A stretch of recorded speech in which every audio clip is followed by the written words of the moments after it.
Aspiring to be a world-famous Tony's puppet, she unexpectedly transmigrated into becoming the queen of the underworld. Surprisingly, it was to help the lord of the underworld ward off unwanted suitors. So she busily tried to find 3 wives for her husband to replace herself. However, the cunning king of the underworld was secretly plotting to win her heart. At this moment, completely unaware, she was humming while snipping away at the customer's hair. She even smiled while bringing over large equipment, maintaining a great attitude while following customer requests and carefully adjusting the machine on their head. She extended her delicate white hand and with a click, quickly turned on the red button. The scene before her was shocking. Crackling electricity suddenly burst forth, giving her an unexpected full-body, numbing massage. The next second, she indeed passed out. A blinding white light appeared before her eyes, directly sucking in her confused state. The customer, whose head was just applied with various nutrients, blinked in confusion, unable to understand how this beautiful lady suddenly disappeared. In the dark realm, transparent spider lilies added an extremely eerie atmosphere to this ancient building. When she woke up at this time, she first saw a masked man approaching and mistakenly thought she had arrived at the king of Hell's palace. He wore dark clothing with an exaggerated ring of black feathers around his collar. That face wore an incredibly ugly mask. She opened her small mouth in horror, thinking to herself, dying suddenly was one thing, but why did she have to become the king of Hell's wife? Under her shocked and disbelieving gaze, the king of Hell grabbed her small hand. His deep and hoarse voice slowly rang out, "Miss, I think you've misunderstood. You're not dead, and I'm not the king of Hell." After speaking, he guided the young lady's hand to feel his pulse. Leaving she completely confused and sweating profusely. She angrily shook off the masked man's large hand. "Then why are you scaring people? Why make everything look like the underworld?" The masked king of the underworld showed no anger and seriously raised his chin. "This certainly has its reasons." She looked at him leisurely, tilting her small head and asking curiously, "Then tell me, what's the reason?" As soon as she finished speaking, the king's mask-covered lips curved slightly, and he finally said, "Because it's cool." Moments later, she picked up the portrait with an embarrassed face, her beautiful eyes not daring to blink, both small hands trembling with anger. "So you're saying that you were forced into marriage by the ugliest demon queen of the 6 realms, and in desperation, you accidentally summoned me here to be the queen of this void realm?" The king of the underworld gave the young lady an approving gesture. "Alas, this king has always been suspected for his appearance, with no one daring to marry me. It's truly helpless." She, being a recognized beauty of the 21st century, immediately sensed something unusual in his 2 complaints. "You've been single for so long and won't show your true face, which means you must be ugly too. Yet you're judging others?" She's small hand that was poking at his mask was suddenly grabbed by him. The king of the underworld suddenly leaned close to her face, his voice behind the mask still magnetic. "Miss, that assumption isn't correct." He put his hand on his mask in front of her while explaining, "She is truly ugly, but I am not." The king of the underworld removed his mask without hesitation, revealing a face that could make all women fall in love. His amber eyes were particularly deep and mesmerizing. She froze on the spot, her big eyes suddenly flashing with an unusual light, using her high intelligence to keep herself calm. Then she screamed no in her heart again, thinking that no matter how handsome he was, it wasn't a reason for forced marriage. Moreover, the demon queen in the portrait looked so tough, holding such a terrifying skull in her hand. And as such a weak little human, she probably wouldn't even know how she died when the time came. So she quickly came to her senses, mercilessly brushing away his large hand, and directly told the man, "I want to go back. I don't want to be this queen." The king of the underworld merely coughed lightly at this, closing his eyes indifferently. "I don't mind sending you back, but my phantom spirit jade was originally on the bed, and when you fell, you sat on it and broke it." Then he pointed pitifully at the jade pendant. "Don't think it's just broken into 3 pieces. To fully repair this jade, it would take at least 490,000 years." She's worldview completely collapsed. Her small hands frantically held her head as she knelt on the bed in despair. By now, her initial displeasure had disappeared. With a bitter face, she looked at the king and asked, "Besides this, is there any other way to go back?" The king simply stood up and extended his gentlemanly hand to her, calmly gesturing for her to place her small hand in his. "There's no other way now. We people of the Void Realm can only connect the 2 worlds through this jade's power. and now you've become my wife, registered in the Void Realm. The king interestedly caressed her lips, then touched her cheek with his fingertips, his compelling eyes flashing with satisfaction. So you can't return to your original world. Why not stay here with me, growing old together? Kuei-shi, watching the king draw closer, became increasingly panicked. She shouted, "Don't touch me," but accidentally tripped. She fell onto the bed behind her with a thud. The pain made her entire face contort. Suddenly, looking at the shattered phantom spirit jade, an idea struck her mind. She reached out and immediately grabbed one of the fragments. Then, with a serious face, she placed the jade against her neck and shouted at the king, "Don't force me to shed blood to protect my virtue."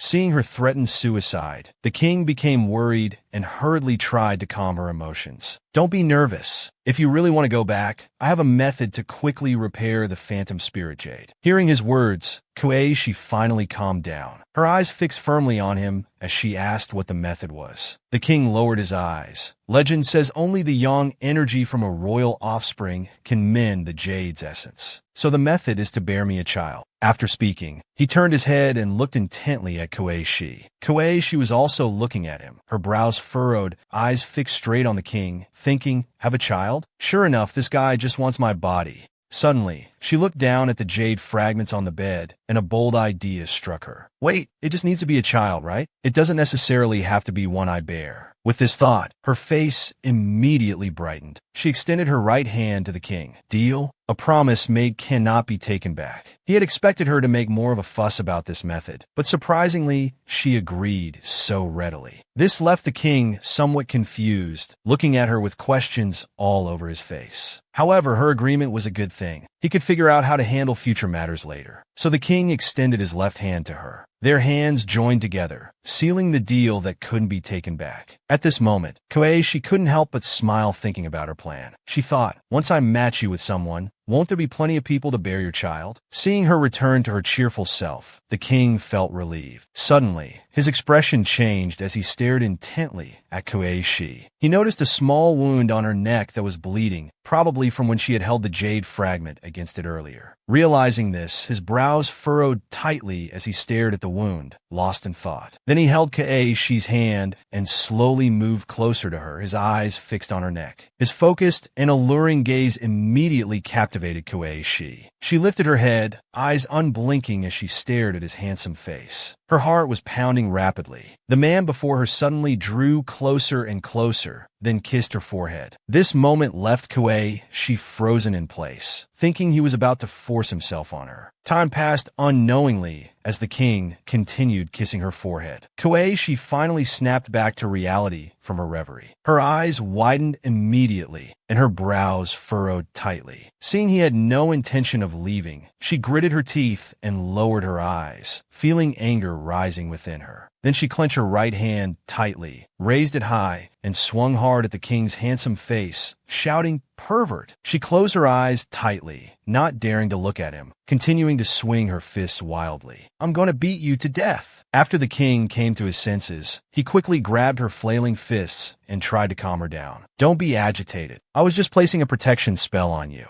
There are many dangers when walking in the underworld." Just as he finished speaking, an urgent voice came from outside. "Your Highness, the Demon Queen has come again, and she's brought many people." Kuei-shi immediately stopped her attacks, eyes widening in shock. She thought, "That's too quick. Will she tear me apart? I should form an alliance. Will I be able to return alive?" At this thought, her body began trembling in fear. The king noticed her emotions and pulled her into his embrace. "Don't be afraid. I'm here." But Kuei-shi rolled her eyes at these words. "Brother, are you kidding? Why play the hero now? If you hadn't summoned me, I wouldn't be afraid of her." After noticing her emotions had settled, the king ordered those outside, "Come in and dress the queen." Looking at his handsome face and experiencing his attentive care, Kuei-shi's heart softened. "Never mind, since I'm in unfamiliar territory, I'd better stick close to him." Soon the door creaked, and the two large doors were pushed open from outside. A white-haired young boy in white clothes entered with 4 maids. He walked to them, bowed, and looking at Kuei-shi on the bed, said, "Queen, please come." When Kuei-shi saw the white-haired boy, her heart bloomed with joy. Her eyes fixed on him intently, and her cheeks turned red. She immediately walked forward and pinched the white-haired boy's cheeks, saying happily, "Wow, you're so cute." The maid's expressions changed upon seeing this, looking nervously at the two of them. The white-haired boy, treated this way, became angry. His cheeks puffed up as he glared, but Keiichi didn't notice and asked his name. The king walked over, and his expression changed dramatically at the scene. He hurried towards Keiichi, who was still pinching Little White's cheeks, and opened his arms around her waist. Finally, he lifted her up, pursing his lips and looking at her angrily. Faced with this sudden action, Keiichi let out a startled cry.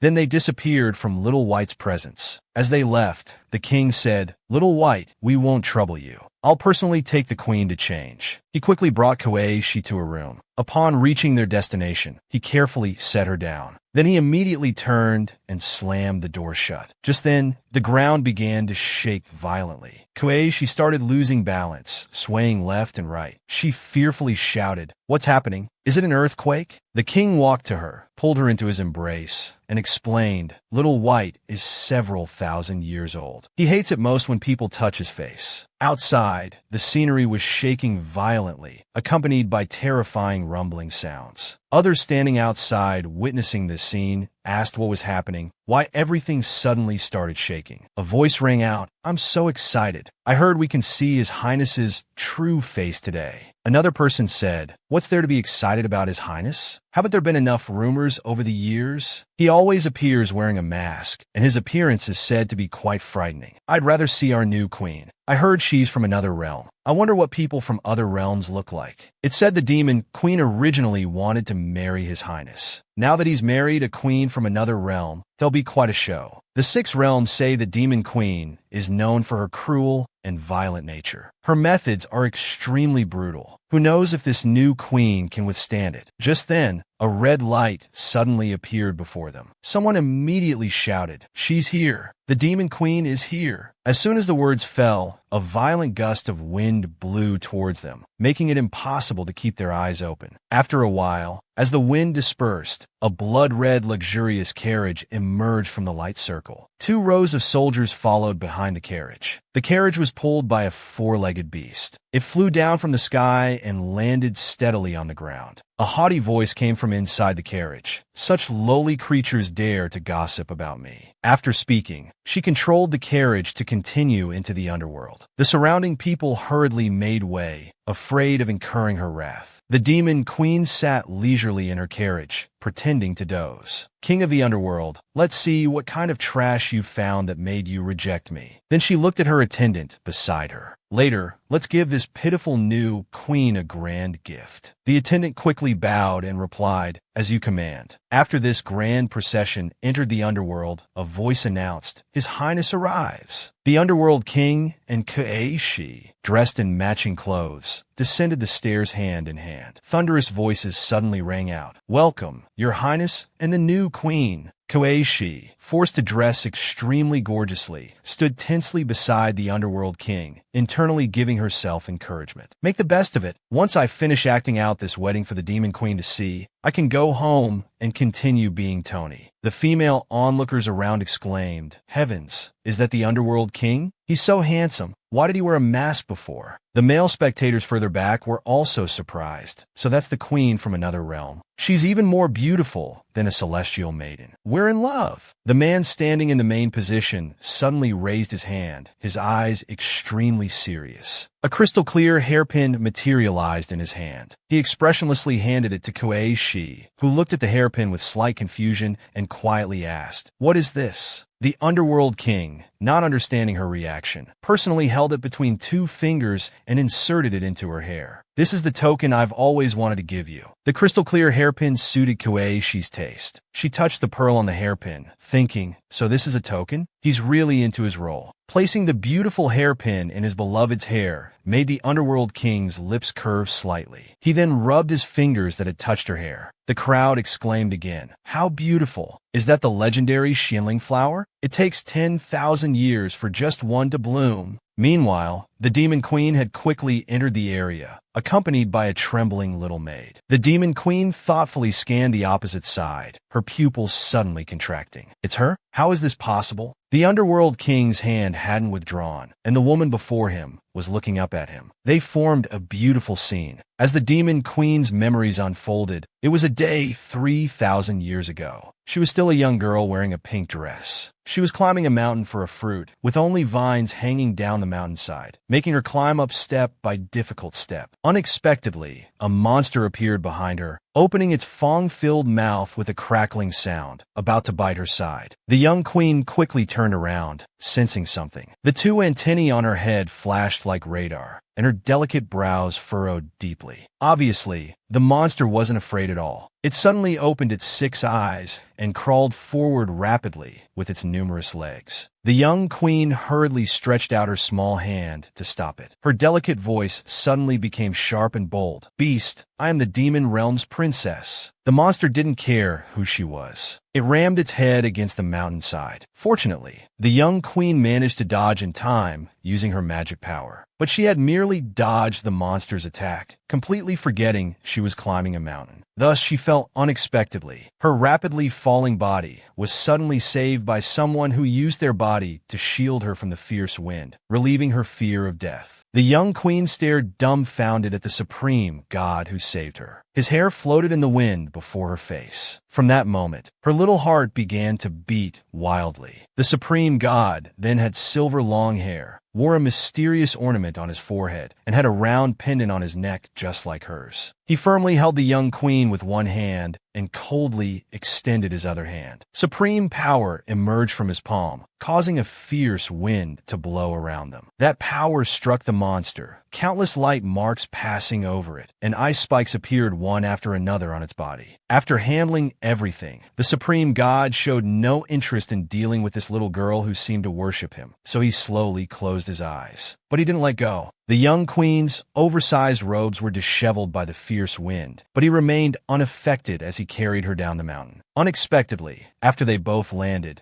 the supreme god immediately released the young queen, letting her fall painfully onto her bottom. The supreme god looked down at the young queen. "With such weak cultivation, you dare risk picking the purple jade fruit?" The young queen wasn't angered by this mockery. Instead, she raised her innocent face, looking up at this tall man with admiration. Then she respectfully knelt on the ground and kowtowed 3 times to the man. "Thank you, Supreme God, for saving my life," she said with her head lowered, but her voice carried clearly. "Would you please help me pick the purple jade fruit?" But the Supreme God had already turned to leave during her thanks. The young queen, receiving no response, suddenly noticed a purple jade fruit rolling toward her. The year when I first met the Nine-Abyss Supreme God, I was captivated by his power. He was handsome and unfathomably powerful, the most perfect man I'd ever seen. At that moment, I decided to become a woman worthy of him. When I became the Demon Queen, all 6 realms believed we were the perfect match. Now the underworld had entered darkness, layers of white mist enveloping everything. The Nine-Abyss Supreme God rested against a tree branch, holding an unfinished book, with leaves silently falling around him. The young queen, secretly following behind the Supreme God, hid behind a large tree, not daring to approach, quietly gathering her courage. But just as the young queen was about to confess, the Nine-Abyss Supreme God descended to the mortal realm. So she also transformed into an ordinary woman, suddenly appearing in the bustling streets, secretly tracking the Supreme God's whereabouts. When she finally found the Nine-Abyss Supreme God, she discovered a woman by his side. The two were intimately selecting fox lanterns together. The little fox was carved lifelike by the vendor. The Supreme God held its back end, and though silent, his face was full of tenderness. The young queen immediately lost her composure, frowning severely at the scene before her. The ornaments on her head shook with her displeasure. She fiercely cursed that woman in her heart. "Who does she think she is? I am the one worthy of him." Then came the scene of the woman being bound. She was covered in her own blood, face down, falling to the ground with a thud. The young queen, now showing her villainous nature, raised her chin and sneered. "Today, you demon finally fell into my hands." That small demon who had accompanied the Supreme God in selecting lanterns was now tortured nearly to death, with only hatred-filled eyes remaining. "How dare you hope the Underworld King will save you? No one outside can detect anything within the demon realm's barrier." 2,000 years ago, you murdered my royal brother, and now you try to seduce the Underworld King. You demon deserve death. The demon queen pulled out a true fire, red lotus flames flickering in her hand. The raging flames reflected off her feet, illuminating her dark eyes. Then she hurled her most powerful flames at the small demon. The small demon lying on the iron net was engulfed in flames. The pain inside made her struggle desperately, but the chains binding her were incredibly strong. The small demon curled her fingers in unbearable pain. Sharp claws appeared from her fair fingers. Surrounded by flames and unable to endure, she transformed into her original form, 9 white fox tails suddenly appearing behind her. The demon queen, finishing her reminiscence, was stunned for a moment, seemingly unable to believe the scene before her. That demon was supposed to have been burned to ashes, soul scattered. She watched in disbelief as the couple walked closely together up the broad steps. Xiaobai suddenly appeared, announcing, "Today is the wedding of the Underworld King and his queen. Next is the ceremony to pay respects to the ancestor god. All guests may proceed to the 3 rivers to witness the ceremony."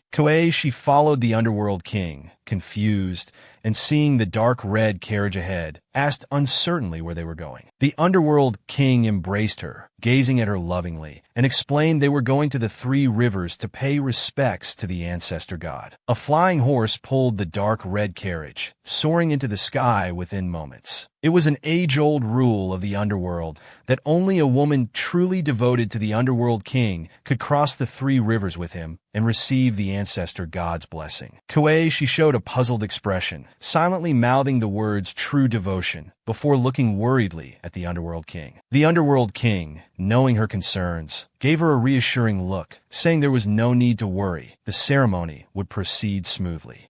She heard this, but said nothing, only gazing ahead with deep concern before letting out a barely audible sigh. In an instant, they arrived at the 3 rivers of the underworld. Silver lines streaked across the sky, and purple lanterns glittered around the carriage. As the flying horse descended slowly, announcements rang out. "The Underworld King and Queen have arrived." The Underworld King had already dismounted and extended his hands gentlemanly to his queen. As she was about to step down, he simply lifted her down. Shi, now accustomed to his frequent embraces, remained composed by his side. Her eyes secretly scanned the crowd around them. At this moment, the Night God and Snow God came forward, bowing politely before the Underworld King, congratulating the couple on their union. The Crimson Moon Demon Lord, Wind God, and Flower God came in succession, each wearing gentle smiles, congratulating the Underworld King and Queen.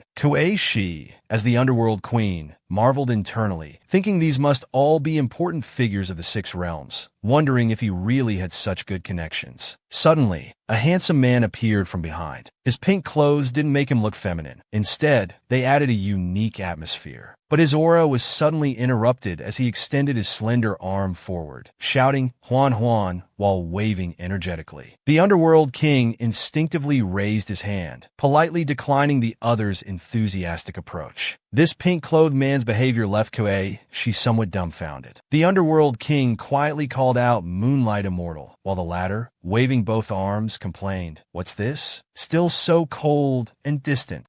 She widened her eyes, staring unblinkingly at the approaching man. Moonlight Immortal. Wasn't that the matchmaker god? The previously boisterous Moonlight Immortal was suddenly shocked, coughing lightly in embarrassment. "What, little queen? Are you struck by my beauty? Am I not much more handsome than your husband?" This question clearly displeased the Underworld King, who warned in a low voice, "You're overdoing it." "That's enough."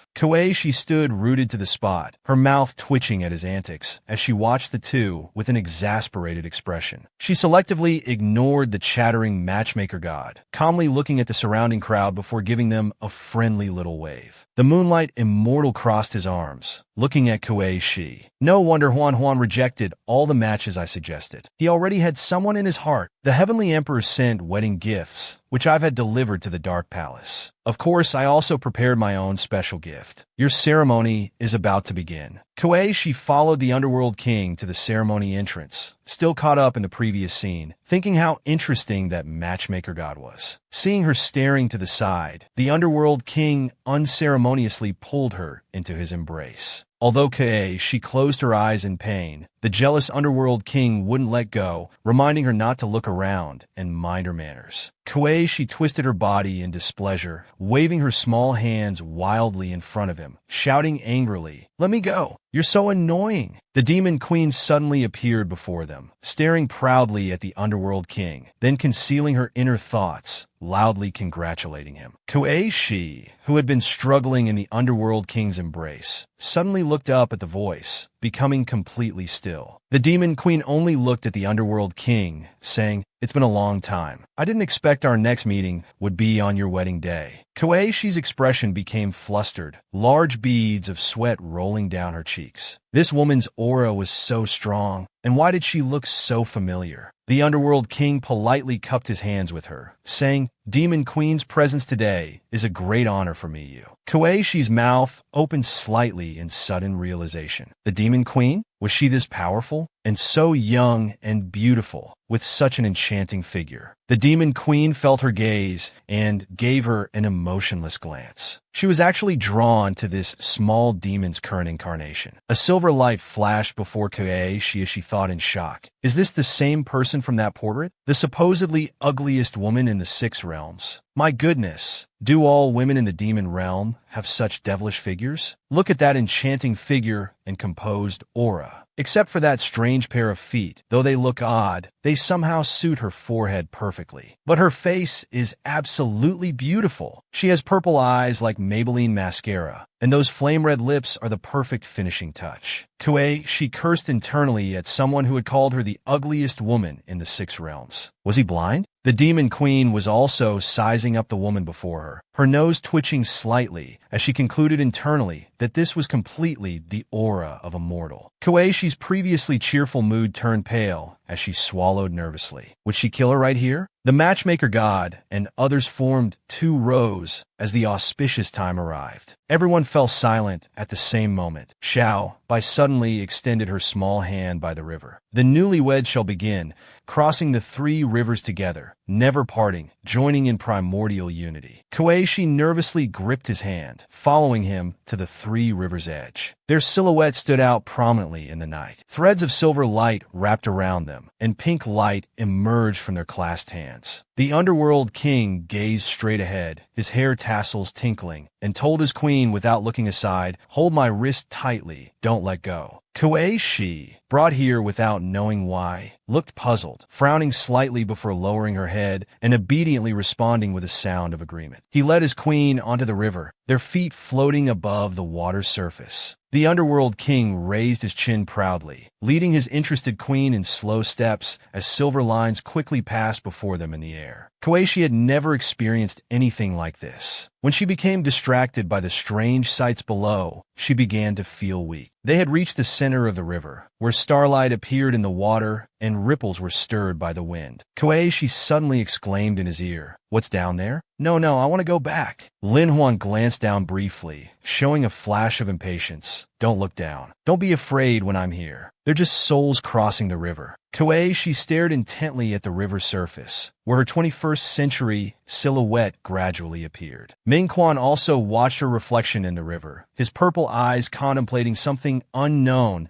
as his previously sharp aura instantly softened. The Demon Queen on the shore was utterly astonished. The 3 rivers' water could show past and present lives, so why was she this mortal? Kuei-shi was completely unaware of these things. Her small face showed confusion as she leaned towards Ming Huan, asking, "What's wrong?" Ming Huan held her small hand tightly, withdrawing his gaze from below and shaking his head very gently, ignoring the whispers around them. They were approaching the opposite bank of the 3 rivers, with peaceful scenery behind them. The Demon Queen nodded with absolute certainty. That fox spirit soul had been completely destroyed, with no chance of reincarnation. This must just be a resemblance. The crowd on the opposite bank exclaimed, "Great, they made it across. We can't touch these waters. Let's find a carriage to cross." Everyone stood before the underworld's gate, its majestic frame standing against the stone wall, silver threads floating within. Ming Huan led his queen into the cave, outside light faintly illuminating the stone walls. A blue flame statue stood to their left. They quickly reached the front of the stone cave, where sunlight fell on the statue.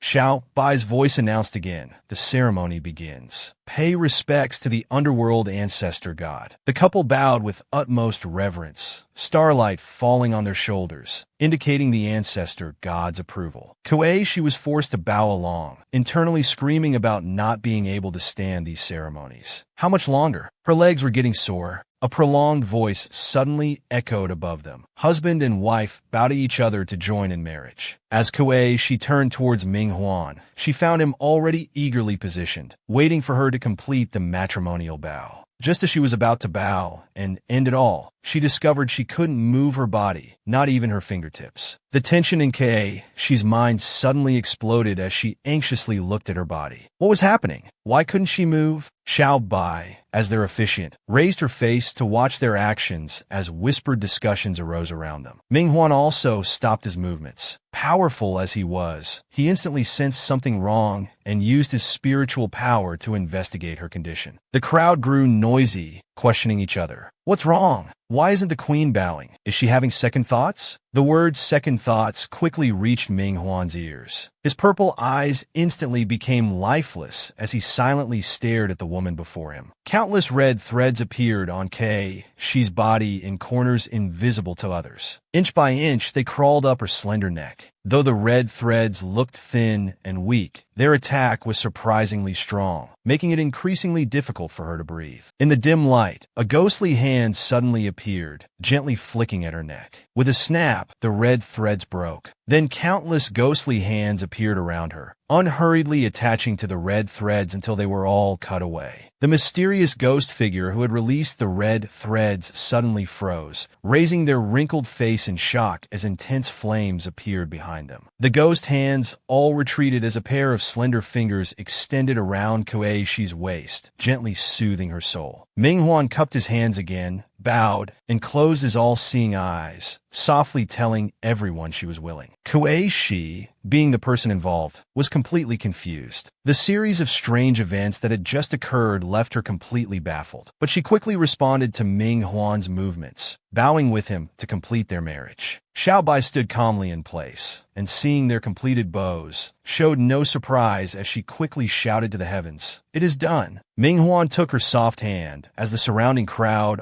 offered their congratulations. Congratulations to the newlyweds on their union. Congratulations to the Underworld King's Queen. Just as Ming Huan was about to have Xiao Bai escort them back to the chamber, she frowned at her shoulder. "What is this thing? Help me get rid of it." Ming Huan immediately showed a righteous expression, his hands emanating a faint blue light. "That's my spiritual energy. It's there to protect you." Kuei, she didn't care about protection. Her big eyes glared fiercely at Ming Huan. "You disgusting pervert. Take it away now." The matchmaker suddenly called out Huan Huan, while a companion grabbed Ming Huan's shoulder. "Don't be impatient, little queen. We'll return your husband after sharing a drink with him." Ming Huan followed their steps to leave, but not before turning back to remind his wife standing there. "Wait obediently in the room for my return." Kuei, being touched all over by this detestable man's spiritual energy, her pretty face already bright red, had no choice but to reluctantly pretend to be obedient and say she would wait. Xiao Bai suddenly approached with her short legs, bowing respectfully to the queen. "Everything is ready.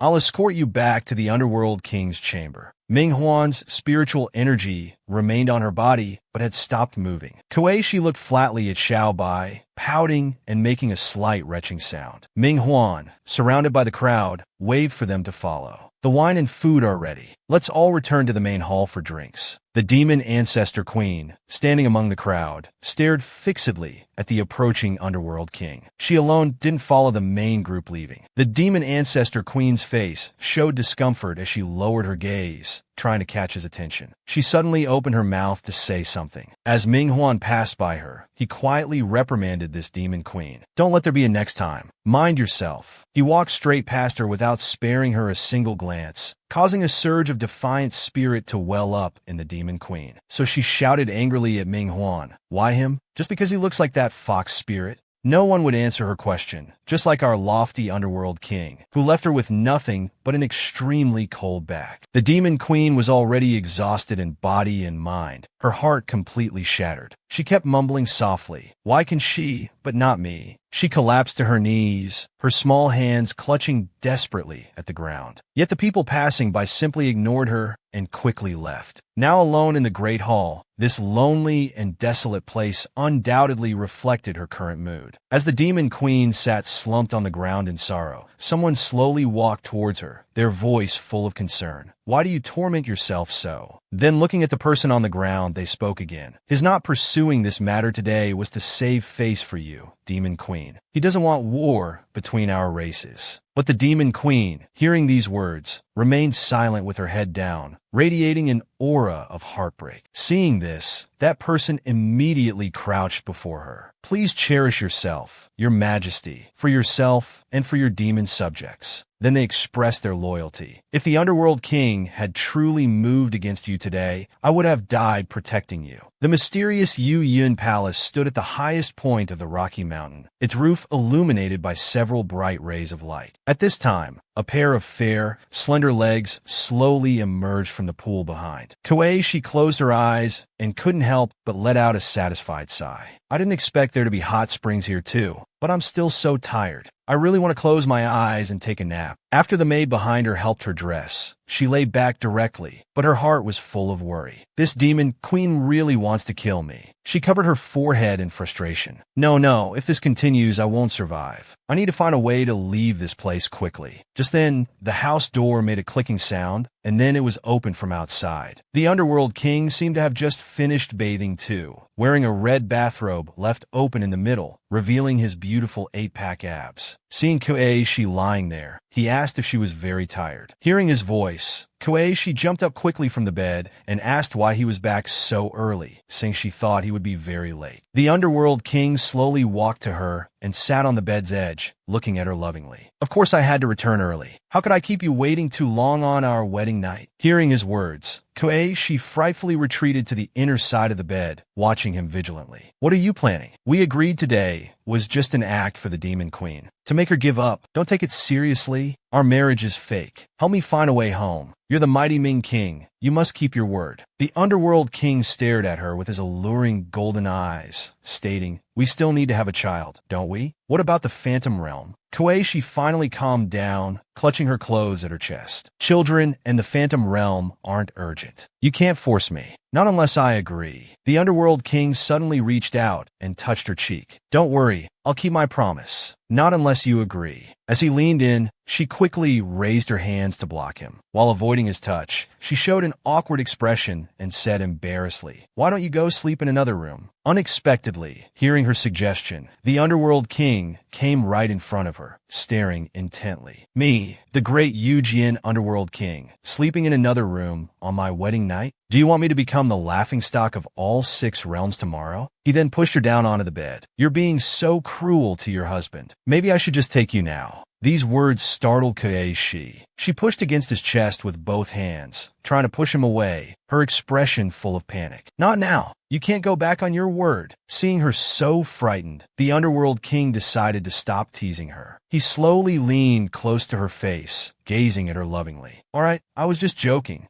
Just as Kuei she was about to get angry, the underworld king kissed her forehead. "It's late, let's sleep." This kiss immediately calmed her heart. She looked up at the underworld king, who had already closed his eyes, and couldn't help but clench her fists, frowning. She thought, "Damn it, how can I sleep with him so close?" She didn't know when she fell asleep last night. When she woke up, she was alone in bed. Only the lingering warmth beside her proved it wasn't a dream. Soon, a maid approached with washing items. "Queen, since you're awake, please freshen up. I'll bring your breakfast shortly." Seeing someone enter, she hurriedly sat up and looked at the woman with a confused expression, asking who she was. The maid quickly knelt down. "This servant is called Lon Lon. The king sent me to serve you. It's my fortune from several lifetimes to serve the queen." Hearing her words, Kuei she praised her. "Indeed graceful and clever. I like you. Please stand up." Lon Lon quickly thanked her for the praise. After washing up, she sat at the dressing table while Lon Lon did her hair. Looking at herself in the mirror, she asked for a simple ponytail. After some time getting ready, Kuei was transformed. She wore a light blue dress with a white lotus in her hair, looking particularly fresh and elegant. Just then, there was a commotion outside. Kuei asked Lan why it was so noisy. Lan happily replied, "The Underworld King's marriage to you has the people of the Underworld holding blessing ceremonies and street parades. Usually, beautiful maidens wear fancy clothes and walk at the front of the parade, often earning cheers from the people." Kuei immediately grabbed Lan's hand. "Beautiful maidens? Quick, go find some maidens more beautiful than me from the parade. Say the Underworld King wants those beauties." But Lan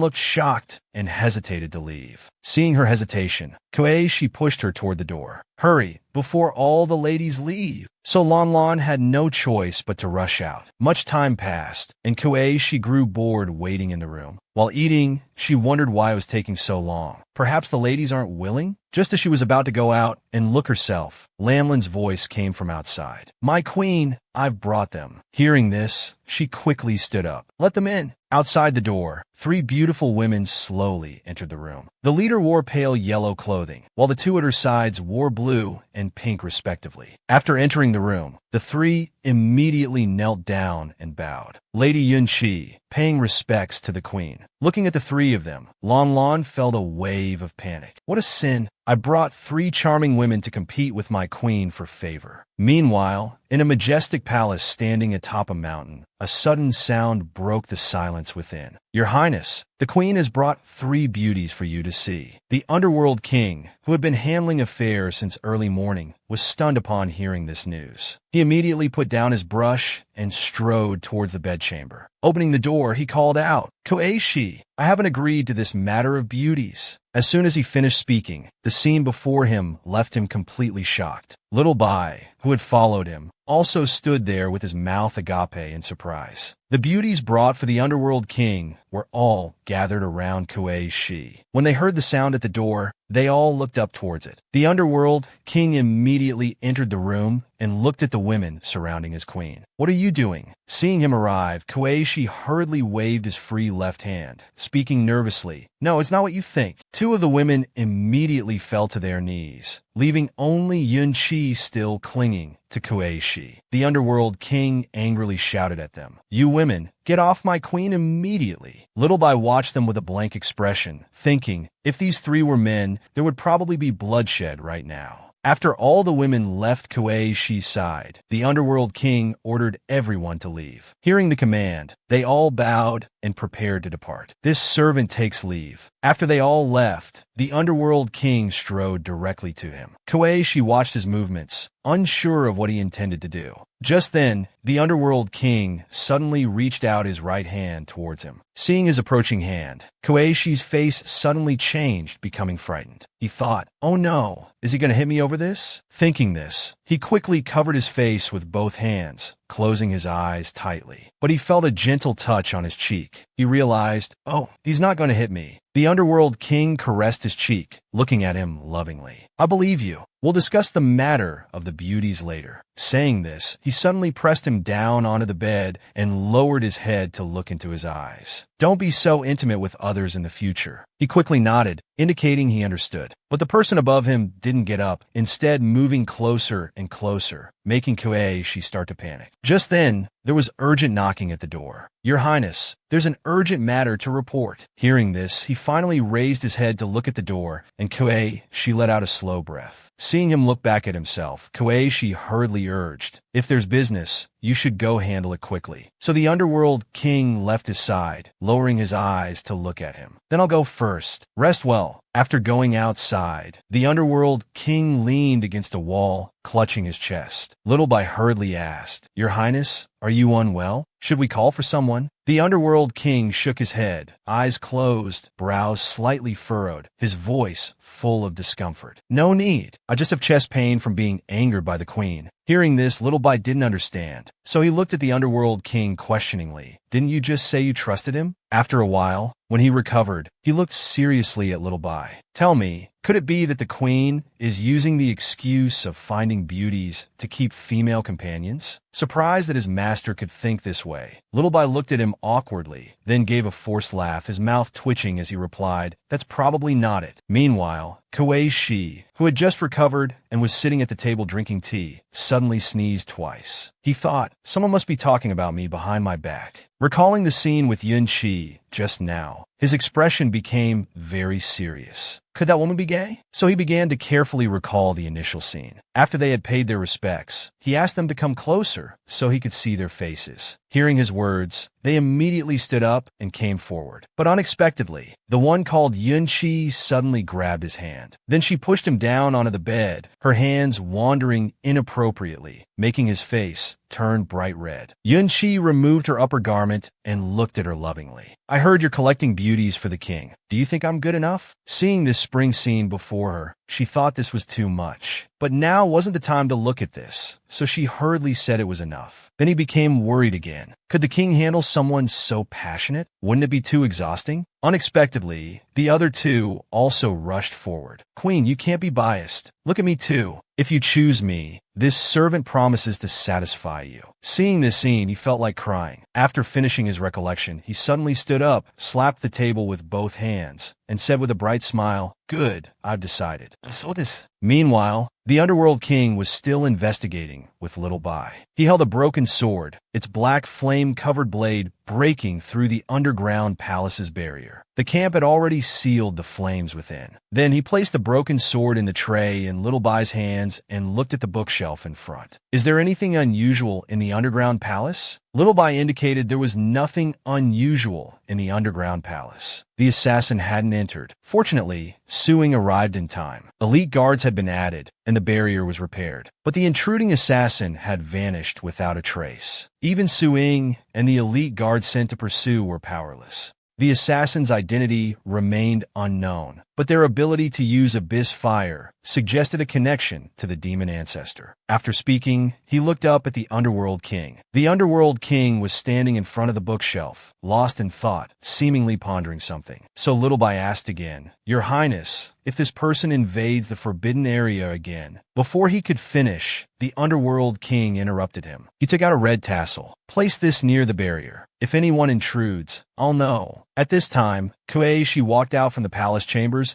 and went directly to the mountaintop. Lan Lan followed behind him worriedly. "My queen, watch out for the loose stones." After climbing to the top, Kuei Shi admired the scenery. He noticed several mountains floating in the air and asked Lan Lan, "What are those floating mountains?" Lan Lan walked to his side and pointed at the mountains, explaining, "That's Purple Tranquility Palace, and over there are Ling Long Palace and Huanyu Palace." Kuei Shi asked curiously, "Why have I never seen anyone enter or leave Huanyu Palace?" Lan Lan immediately replied, "My queen, Huanyu Palace has always been uninhabited. The king ordered that no one may set foot in that place." Hearing this, Kuei Shi became curious and turned to ask, "Why isn't anyone allowed in?" Lan Lan lowered her head, indicating she didn't know either. This made Kuei Shi, who was already curious, even more eager to know the reason. He thought, this Huanyu Palace is so mysterious. After some time playing around, Kuei Shi returned to his palace. Upon returning, he sent for Yun Qi and had her sit beside him. He lowered his head and whispered his plan in her ear. After hearing his words, Yun Qi's face turned red, and she looked at their queen with slightly furrowed brows, seeming to want to confirm something again. But Kuei Shi didn't give her the chance, patting her shoulder and looking at her seriously. "Don't overthink it. Just do as I say." So she could only walk down and bow to Kuei Shi. This servant obeys. After a day of complicated matters, the beautiful night finally arrived. After handling today's affairs, the Underworld King changed into new clothes with the help of his maids. Then, walking back to his chambers, the maids followed closely behind him, each carrying a red lantern. Arriving at the chamber door, he placed his hand on it and said, "My beloved, I'm back." But when he entered, he found the lights were out and the gauze curtains were drawn. He was puzzled. Asleep so early? He walked straight to the bed, looking tenderly at the slightly raised figure under the blanket. Then he lifted the covers and slipped in, looking at the sleeping figure, pretending to scold. "How dare you sleep without your husband? It seems I must punish you properly." After saying this, He leaned down to Kueishi's shoulder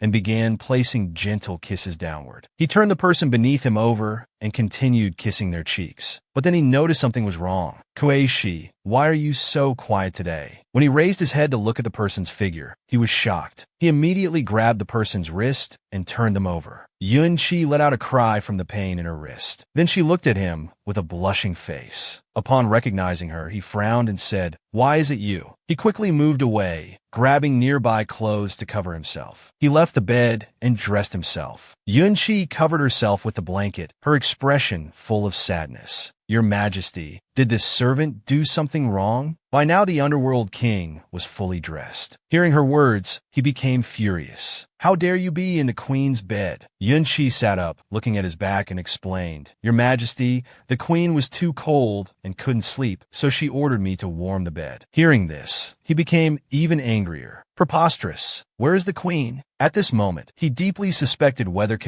she truly wanted to keep female companions. Seeing the king so angry, Yun-chi dared not say more and quickly told him. The queen said she ate too much and wanted to go for a walk. Upon hearing this, the Underworld King became worried. Not good with his mortal body. He shouldn't breathe in too much cold air in the netherworld. With this thought, he didn't even bother putting on his outer robe and strode out immediately. Behind him, Yun-chi called out concernedly, "Your Majesty, the night wind is cold. Where are you going?" After leaving the chamber, the Underworld King walked straight up the mountain, planning to look from the highest point to see if he could spot him. Meanwhile, our puppet was walking along the rugged cave path with his little maid. Lon Lon held a lantern, following closely behind him. "My queen, we should go back. The king will be angry if he finds out." Kueishi rejected her suggestion immediately. No, going back now would ruin everything. The mountain path beneath their feet grew increasingly treacherous. Lon Lon became frightened at the thought of the king finding out. Kueishi comforted her. "What's there to fear? Let's find a place to hide first." Kueishi smiled, seeing the light ahead, while Lon Lon remained worried. "The king forbids anyone from entering here. No one has ever dared to come." Hearing this, Kueishi became even more pleased. "Perfect. No one will find us here." Suddenly, he looked up, his expression changing dramatically. A bright light had appeared in the sky ahead,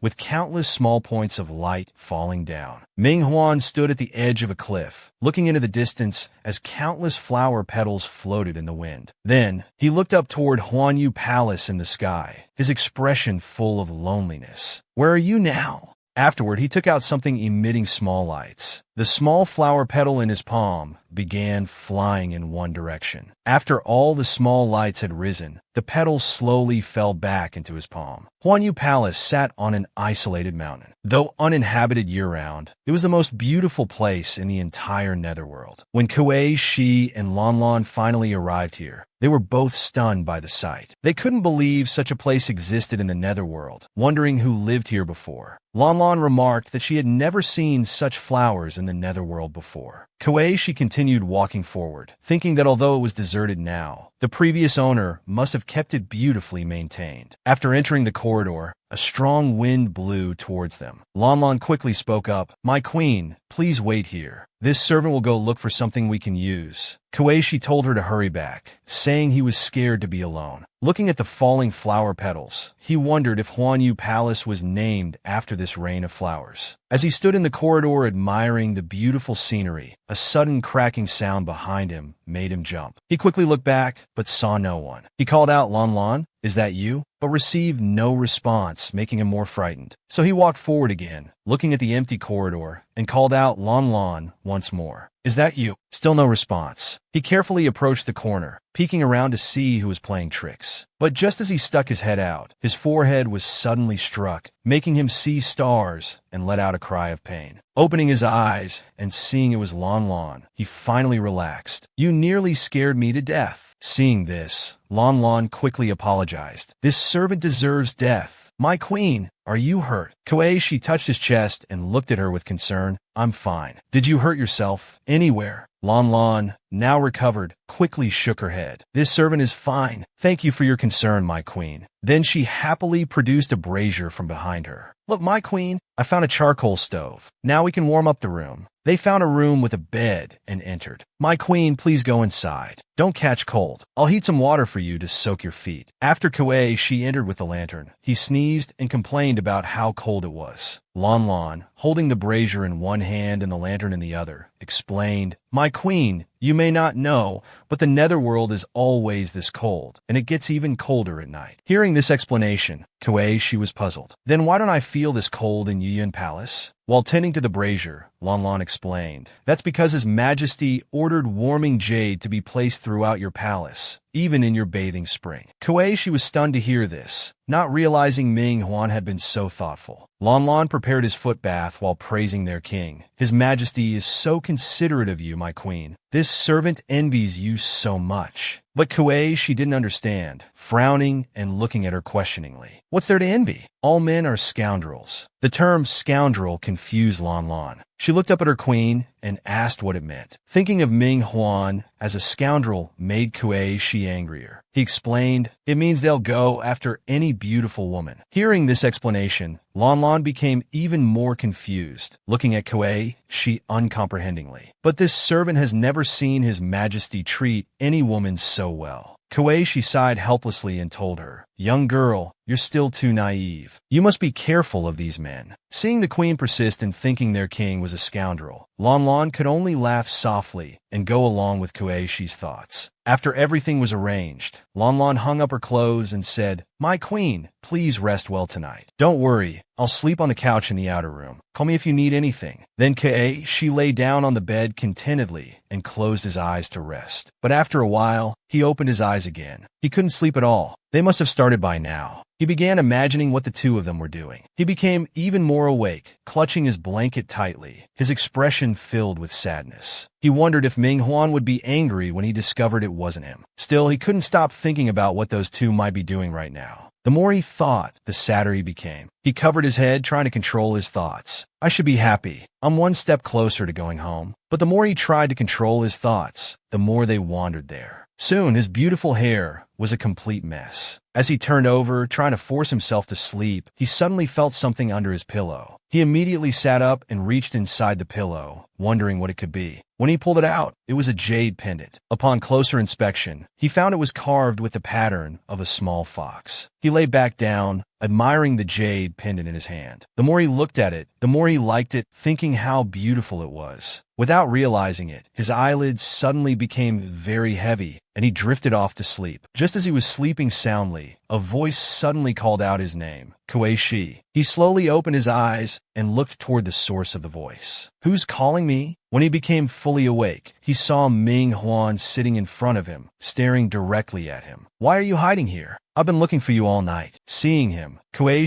quickly sat up and asked, "How did you find me?" Before he could finish, the Netherworld King interrupted him. What? Should I be sleeping with another woman? Did you think you could fool me by having that woman impersonate you?" He opened his arms and pulled Kuei, blanket and all, into his embrace. Looking straight into his eyes, he asked, "Do you despise me that much? Do you feel nothing for me at all?" He continued staring, his expression full of sadness, but seemingly suppressing something. Kuei looked back into his eyes, thinking that although the Netherworld King was very handsome, with a great figure and deep, passionate eyes, they were ultimately from different worlds. That world had his family, his work, his dreams. Before he could finish this thought, the man suddenly kissed him. Ming Huan cupped the woman's face in his hands, turning it toward him, and then bent down to kiss her very gently. Kuei felt the man's arms tightening around him, inwardly cursing how strong he was, unable to move at all. The man's breathing became increasingly erratic. He forced himself to look up at Kuei in his arms and whispered in his ear, "You don't really dislike me, do you?" Kuei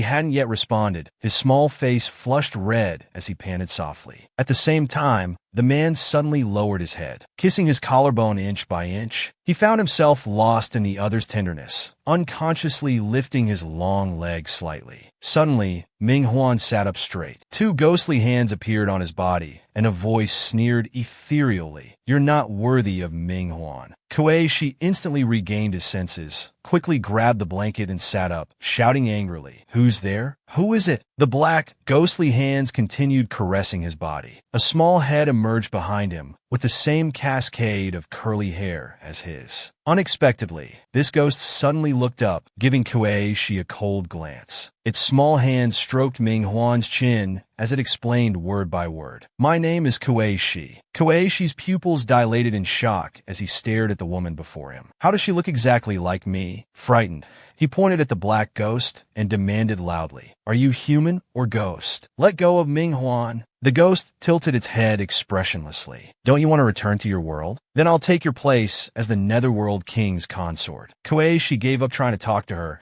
and instead warned Ming-Huan sitting opposite, "Be careful of that woman. She might be a demon." The ghost placed one hand on the man's shoulder and suddenly unleashed a powerful attack with the other, coldly commanding, "Shut up, you useless thing." Though mocked by the ghost as useless, he was now completely powerless to fight back, left to struggle in pain. Kuei-shi glared defiantly, mouth open trying to call Ming-Huan, small hands frantically waving around. Unexpectedly, the ghost's eyes flashed coldly, unable to suppress a maniacal laugh. Sleep in endless dreams. Kuei-shi was forced into a terrible nightmare, his fair soft body surrounded by black mist. This unbearable sensation made him cry out continuously. Lan, who had been sleeping in the side hall near the main chamber, quickly ran over after hearing the sound, anxiously wanting to check on the consort's condition. He sat down beside the consort, gently stroking his arm in comfort. "Wake up, Your Highness. Lan is here. Don't be afraid." In the deep night, Xiaobai was still awake. Upon seeing the scene appearing on the spirit stone, his small frame froze. Before the ghost could withdraw her attacking hand, a sudden gust of wind blew through the room, snapping Ming-Huan out of his daze. With a crisp snap, he grabbed the female ghost's wrist from beside him. Ming-Huan frowned impatiently, tightening his grip on her hand. "What have you done to Kuei-shi?" The ghost blinked in great surprise, using a face identical to the consort's to put on an innocent expression. "You're not just an illusion in the dream?" Ming-Huan struck out forcefully with his palm, only to see the ghost transform into several butterflies. "Who are you? Why have you invaded the Netherworld Queen's consciousness?" The butterflies fluttered around her, while an eerie laugh came from somewhere unknown, making the palace seem even more frightening. Ming-Huan stood silently, scanning the butterflies fluttering around, while the cold laughter showed no signs of stopping. The ghost suddenly appeared behind the man, pulling her lips into an eerie smile. "Your Majesty's anger frightens this humble servant. I have become one with Kuei-shi. From now on, Kuei-shi will go nowhere, serving you wholeheartedly." The ghost, seemingly not satisfied, boldly caressed the king's arm, pressing her small face lovingly against his chest. Ming-Huan suddenly wrapped his arm around the ghost's waist. Before he could speak, she called out, "Your Majesty, let me please you." Several butterfly wings appeared on the ghost's back, and her exposed shoulders suddenly felt a chill as powerful pressure filled the room. Using Kuei-shi's face, the ghost lifted her head in disbelief. She no longer called him Your Majesty, but coldly addressed him as Ming-Huan. The ghost suddenly smirked. "Ming-Huan, you really don't know how to cherish beauty." With that, the ghost suddenly vanished, leaving behind numerous black butterflies flying back and forth before Ming-Huan's eyes. He stared meaningfully at the butterflies, watching them gradually break into fragments, his hands at his sides, completely motionless. The ghost's voice came from the few remaining butterflies. "We still have long days ahead to spend together. We will surely grow fond of each other over time." Ming-Huan looked at the gradually clearing surroundings, a trace of displeasure crossing his brow. "Just an illusion. I wonder where this ghost's true form is." Unexpectedly, a butterfly appeared stealthily, then with sparkling black light, instantly attached itself to his neck. Ming-Huan suddenly closed his eyes. Light from above shone into his body, and white feathers appeared around him. Feather-like spiritual power emerged within her body, her hair floating without wind, and her lower body gradually becoming transparent. She lazily looked toward the running Xiaobai, who shouted loudly, "Lord Xiaobai, the consort's fever is getting worse for some reason." Xiaobai solemnly shook his head. "This isn't just a common cold. An evil spirit has invaded the queen's body." As he spoke, he took out another treasure. "The king isn't in the palace now, and I don't know where he is. I can only try this method." Lan didn't know what this object was, but could only place all hope in it, praying it would cure the queen's illness. But before Xiaobai could place the object, a a stern voice suddenly called out from behind.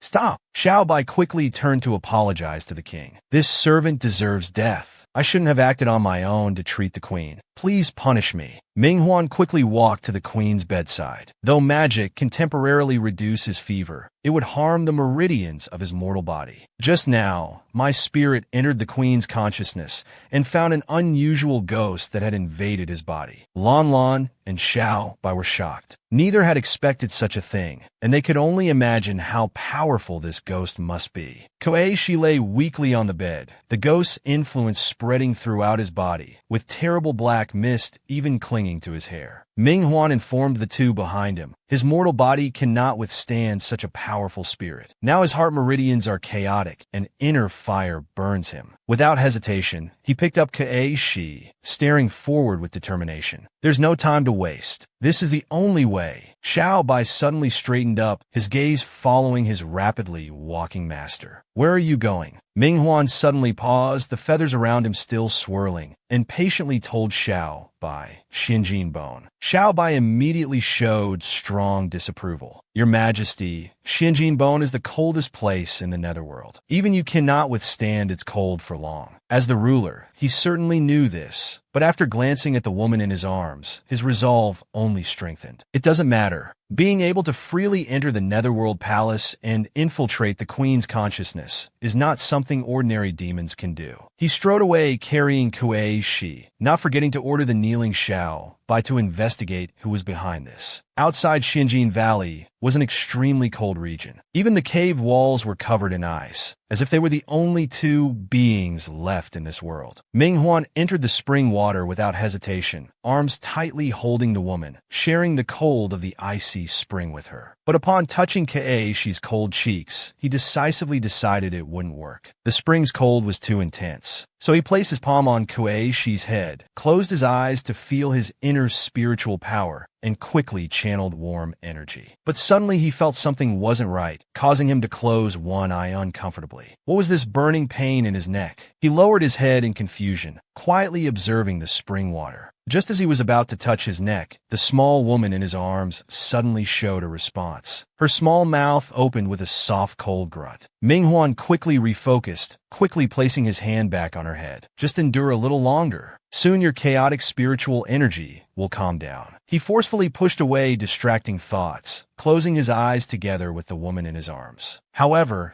the puppet in his arms suddenly began to fall head first, her small face filled with panic. This terrifying scene instantly awakened the sleeping puppet, who gasped for breath in great panic. He touched his slightly aching temples, cold sweat quickly sliding down his face until it disappeared. His heart felt relieved. It was just a nightmare. Koeishi grabbed the water in front of him and drank it all at once. His body felt uncomfortable from internal heat. "My head is dizzy. Could it be heat stroke?" He quickly adjusted the room's air conditioning to 20 degrees, feeling the waves of cold air. His expression finally eased. His small hand supporting his forehead, he lay down again, leaning against the pillow and closing his eyes, thinking this was much better. Until strange black smoke drifted into the room, causing him to suddenly open his eyes, his small nose twitching slightly. He already had a guess in his heart, and terrified, he quickly put on his shoes. When he followed the smell and opened the door, he found raging flames outside. The crackling fire gradually poured into his room. He quickly ran to the bathroom across the hall, only to find there was no water when he turned on the tap. This series of incredibly unfortunate events made Koeishi turn pale, his little heart pounding nonstop. He glanced at the flames behind him, gripping the door handle tightly with both hands, anxiously thinking, "This won't do. I'll be done for if I don't leave now." He pressed down hard on the door handle, but after a series of forceful attempts, the door wouldn't budge at all. He had to hold his breath and return to his room, walking quickly along the wall, searching for his phone that he'd misplaced somewhere. Finally, he went straight to the viewing platform that wasn't covered in flames, stepping barefoot onto the soft chair and pushing open the window with all his might. He stepped onto the window ledge and shouted at the top of his lungs, "Help! My house is on fire!" Suddenly, someone appeared beside Koeishi. Before he could see who it was, he was instantly lifted into the air. Koeishi didn't dare move in his arms, spreading his arms to maintain balance, and turned his head curiously to look at this white-haired man. Just as he was about to say something, his eyes glanced downward, and his whole demeanor changed. Koeishi wrapped his arms around the man's neck, burying his small face in his chest, then whimpered, "This is the 18th floor." Koeishi, unconscious in the Netherworld King's embrace, was also crying out in panic in his arms, holding tight to his neck and refusing to let go. As if sensing something, Koeishi suddenly came to his senses, his tightly closed eyes snapping open. The dream scene overlapped with reality. When Koeishi opened his eyes and saw his surroundings, he immediately became alert. Then he realized he was completely naked, lying in someone's arms. He looked at the Netherworld King sitting in the pool with closed eyes, healing himself. He was momentarily stunned, thinking, what the hell? What happened? Why am I in the water with Manhwa? He covered his chest, suddenly feeling a chill sweep through his body from his feet. This made him sneeze involuntarily. What kind of place is this? It's so cold. Then he looked again at the still Netherworld King, seeing his eyes remain closed. Seeming unaware, he carefully began to back away slowly. Good thing he's not awake. I better get out of here quick. So he stretched out his arms and slowly swam towards the edge of the pool, looking so nervous, afraid that any wrong move would wake the sleeping Netherworld King. But just then, he suddenly felt a hand wrap around his swaying waist, making him jump in surprise, his eyes widening. Manhwa had opened his eyes at some point and was staring straight at Koeishi, his tone full of playfulness. How come after taking advantage of me, you want to run away? These words immediately made Koeishi blush. He looked at the person in front of him and hurriedly protested. When did I take advantage of you? What nonsense are you talking about? Let me go quickly. At this moment, the Netherworld King suddenly placed his hands on his back, moving them up and down in an extremely intimate manner. But I saved your life. I should receive some gratitude in return. Before he could react, the king lifted his chin and bent down to kiss him. This sudden action left Koeishi completely stunned, staring with wide eyes, unable to respond. After what seemed like an eternity, he finally came to his senses, pushing him away forcefully, then covering his mouth in bewilderment. How can the mighty Manhwa act like such a scoundrel? Seeing his adorable angry expression, the Netherworld King pulled him back into his embrace. I declare to all 6 realms, you alone are my rightful wife. Isn't intimacy between husband and wife normal? Koeishi grew even angrier. Who's your wife? The Netherworld King then moved close to his neck. Before, you didn't seem to mind when I treated you like this. Faced with his gradual approach, Koeishi began to feel afraid. He pushed him away, saying, I don't know what you're talking about. Let me go. Suddenly, the Netherworld King clutched his head, frowning and letting out a painful sound. This made Koeishi freeze in place, not daring to make any more fuss. Seeing him continuously touching the back of his head and appearing to be in pain, he walked in front of him and asked with concern, Manhwa, what's wrong? Hearing his voice, Lin Huan continued to frown, showing signs of discomfort, but told Koeishi not to worry, saying he was just a bit tired. But Koeishi, looking at his condition, didn't think it was just fatigue. He reached out to touch his body, examining him carefully. Are you really okay? Your body is so cold. Lin Huan looked at him, enduring his discomfort, insisting there was no need to worry. Just then, a loud laugh came from behind them. Your Majesty's consort, don't let him fool you. Hearing this voice, Lin Huan's expression suddenly changed, his eyebrows furrowing slightly as if his mood had soured. He pulled Koeishi into his embrace, then turned his head to look behind him, expression displeased. What are you doing here? The newcomer was his good friend, the Moon Immortal. He stood at the cave entrance with his arms crossed, looking completely at ease. Your Xiaobai came to find me. Xiaobai said Koeishi somehow injured his original spirit. He asked if I could investigate, so I came personally. He finished with a playful smile. Manhwa shielded Koeishi and looked back again. Leave first. Hearing this, the Moon Immortal, seeing it wasn't the right time to talk, nodded. All right. He turned to leave, waving his hand as he walked away, not forgetting to remind Manhwa about the opportunity presenting itself. If you don't want it, I'm leaving. Outside the cave, he stood with Xiaobai. Soon after, they saw Manhwa covering Koeishi with his robe and carrying him out. When they came before him, the Moon Immortal stared intently at Koeishi. He leaned closer and closer, continuing to stare. Under this sharp gaze, Kuei shrank into Ming Huan's embrace. Why are you getting so close? The Moon Immortal suddenly lowered his head and began calculating with his left hand. After some time passed with no word from him, Ming Huan couldn't help but ask, "What did you find? Stop being mysterious." Hearing this, the Moon Immortal slowly raised his head to look at them both, seeming to consider how to explain. At this moment, Ming Huan sensed his hesitation and placed Kuei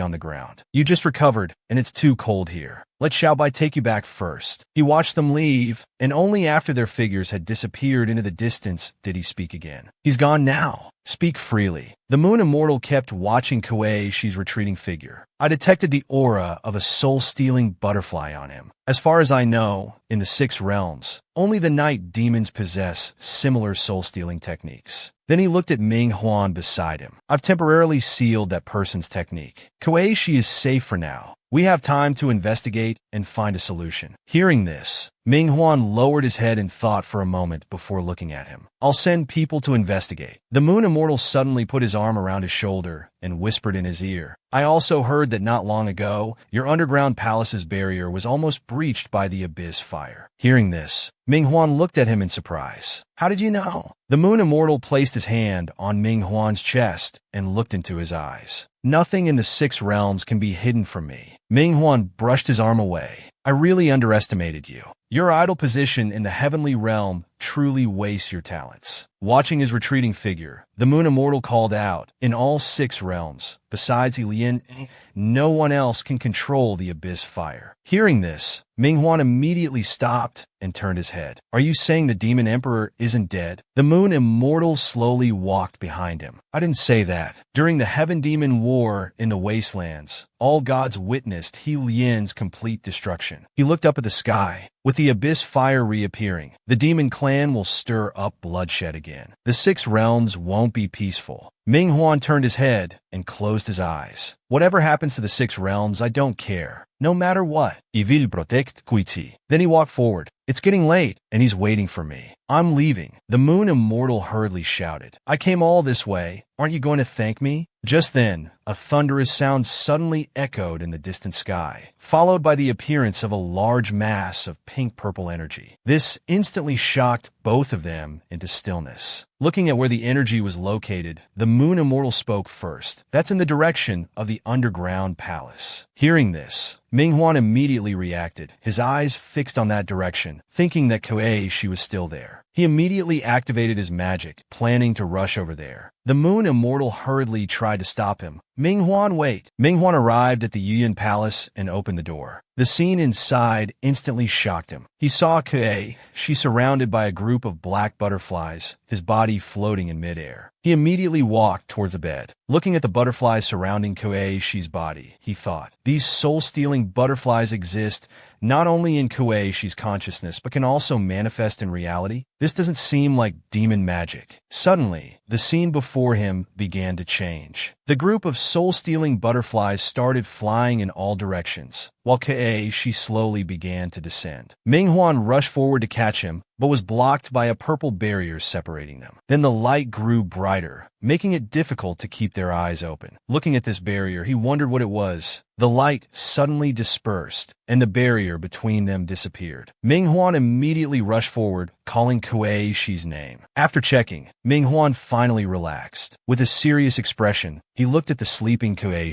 "What was that light just now?" Kuei's spirit is completely fine. At this moment, the sleeping person slowly opened his eyes. "Ming Huan, what's wrong? What happened?" Seeing this, he immediately went forward to support him. He supported his head, helped him lie down, and covered him with blankets before speaking. "It's nothing. You're still very weak and need to rest well." Meanwhile, the Moon Immortal finally arrived at Yuyan Palace. He looked at Xiaobai beside him and asked where Ming Huan was. Xiaobai looked up at the tightly closed door beside him, then answered his question. "The king is accompanying his consort." The Moon Immortal became extremely angry. Such a major disturbance in the underground palace. "I've come all this way, and he's still indulging in romance. Truly, the king no longer holds morning court." Just as he finished speaking, the door opened from inside. Ming Huan walked out wearing black robes. "Don't make noise here. You'll disturb Kuei Shi." Seeing him come out, the moon immortal hurriedly followed. "Is the consort all right?" Minghuan looked ahead and slowly replied, "He's safe and sound." Then he strode away. Watching his departing figure, the moon immortal immediately asked where he was going. He indicated he was going to check the underground palace. Inside the room, Kuei-shi took out a glowing jade pendant and looked at it, wondering if it had been brought back together with the blankets. Recalling what had just happened, he thought, "At that moment, I seemed to feel that double burning pain of ice and fire again." Was that protective light emitted by the jade pendant? Then he slowly sat up, his expression full of gentleness. "When the light surrounded me, it felt just like being in his embrace, warm and safe." Then he looked toward the door where Minghuan had left. Why would this strange jade pendant protect me? What connection do I have with his father? Why did he bring me into this world? At this thought, his expression became serious. Since I'm already in this world, I might as well figure out what's really going on. Meanwhile, Xiaobai approached a stone niche and picked up the pendant inside, examining it carefully. "Your Majesty's magical artifact hasn't been disturbed." Then he slowly stood up and looked back at the King of Hell. This impact seems to have come from within, not from outside. Hearing this, Minghuan looked at them both. "You two stay here. I'll go in and look." But the Moon Immortal stopped him. "It's been 3,000 years. I have a bad feeling. Let me go in with you." Minghuan looked at the cave inside, thinking, "I didn't expect the purple flame, glazed glass to protect Kuei-shi. Could it be that his spirit, which has been sleeping here for 3,000 years, also sensed it?" With this thought, he directly rejected his proposal. "It's just Lien Yi's partial spirit. There's no need to worry." Then he walked inside by himself, looking at the countless magical threads below that sealed the spirit. He burst into laughter upon seeing him. "He's back, isn't he? After 3,000 years, I've finally waited for this day." Minghuan looked at him calmly. "Since your spirit is awake, I might as well tell you the truth. Ling Yu killed the soul. It's gone." Hearing this, he showed an expression of disbelief. "I waited 3,000 years, and you tell me he's gone?" He stared at him sharply. "Do you think you can deceive me? I sensed his spiritual energy. It's here in the netherworld." Seeing his persistence, Minghuan lowered his gaze and explained, "That's just the purple glazed glass he refined with his spiritual energy when he was alive." Hearing this answer, He frowned, completely disbelieving his words. "Impossible.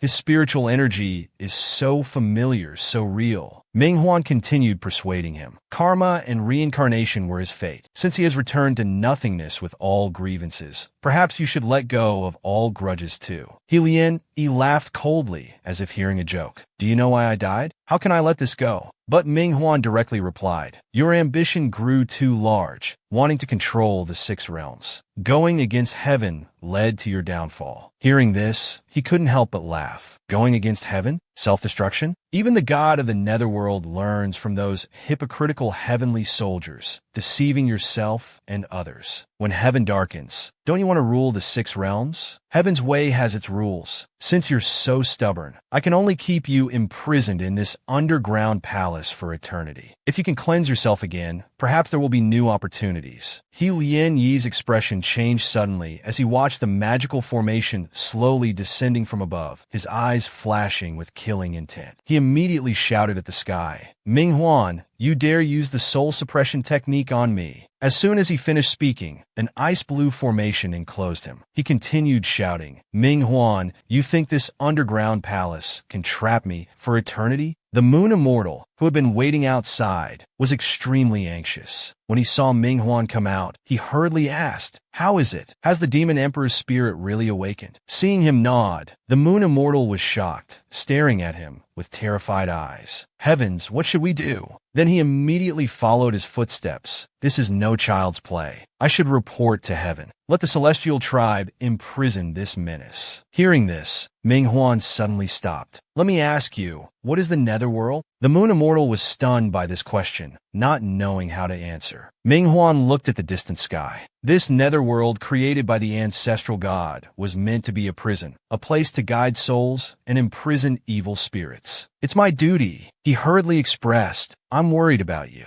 You don't have to bear this alone." You can let the celestial tribe handle it. Keeping him imprisoned in the underground palace might not bring peace in the future. Ming Huan turned to look at him. I've already confined him with the ancient soul suppression technique. As long as I live, his spirit can never leave the 9 Netherworld Palace. Hearing this, the Moon Immortal's eyes widened in shock. You sealed the 9 Netherworld? The soul suppression technique already drains spiritual power greatly. Back then, you already damaged your spirit for Ling Yu. Before he could finish, Ming Huan interrupted him. My decision is final. The Moon Immortal immediately fell silent, knowing further persuasion would be futile. After a while, Ming Huan's voice rang out. I'm going to check on Kuei Shi. You should go back too. If anything happens, just send a message. No need to come in person. The Netherworld realm never has sunlight, but under those towering canopies above, surprisingly no one felt uncomfortable. Just like our most handsome protagonist, Ming Huan rushed to the sleeping chamber, anxiously checking on Kuei Shi's injuries. Unexpectedly, little Kuei Shi was already gone from the bed, leaving only the red blanket lying lonely on the bed.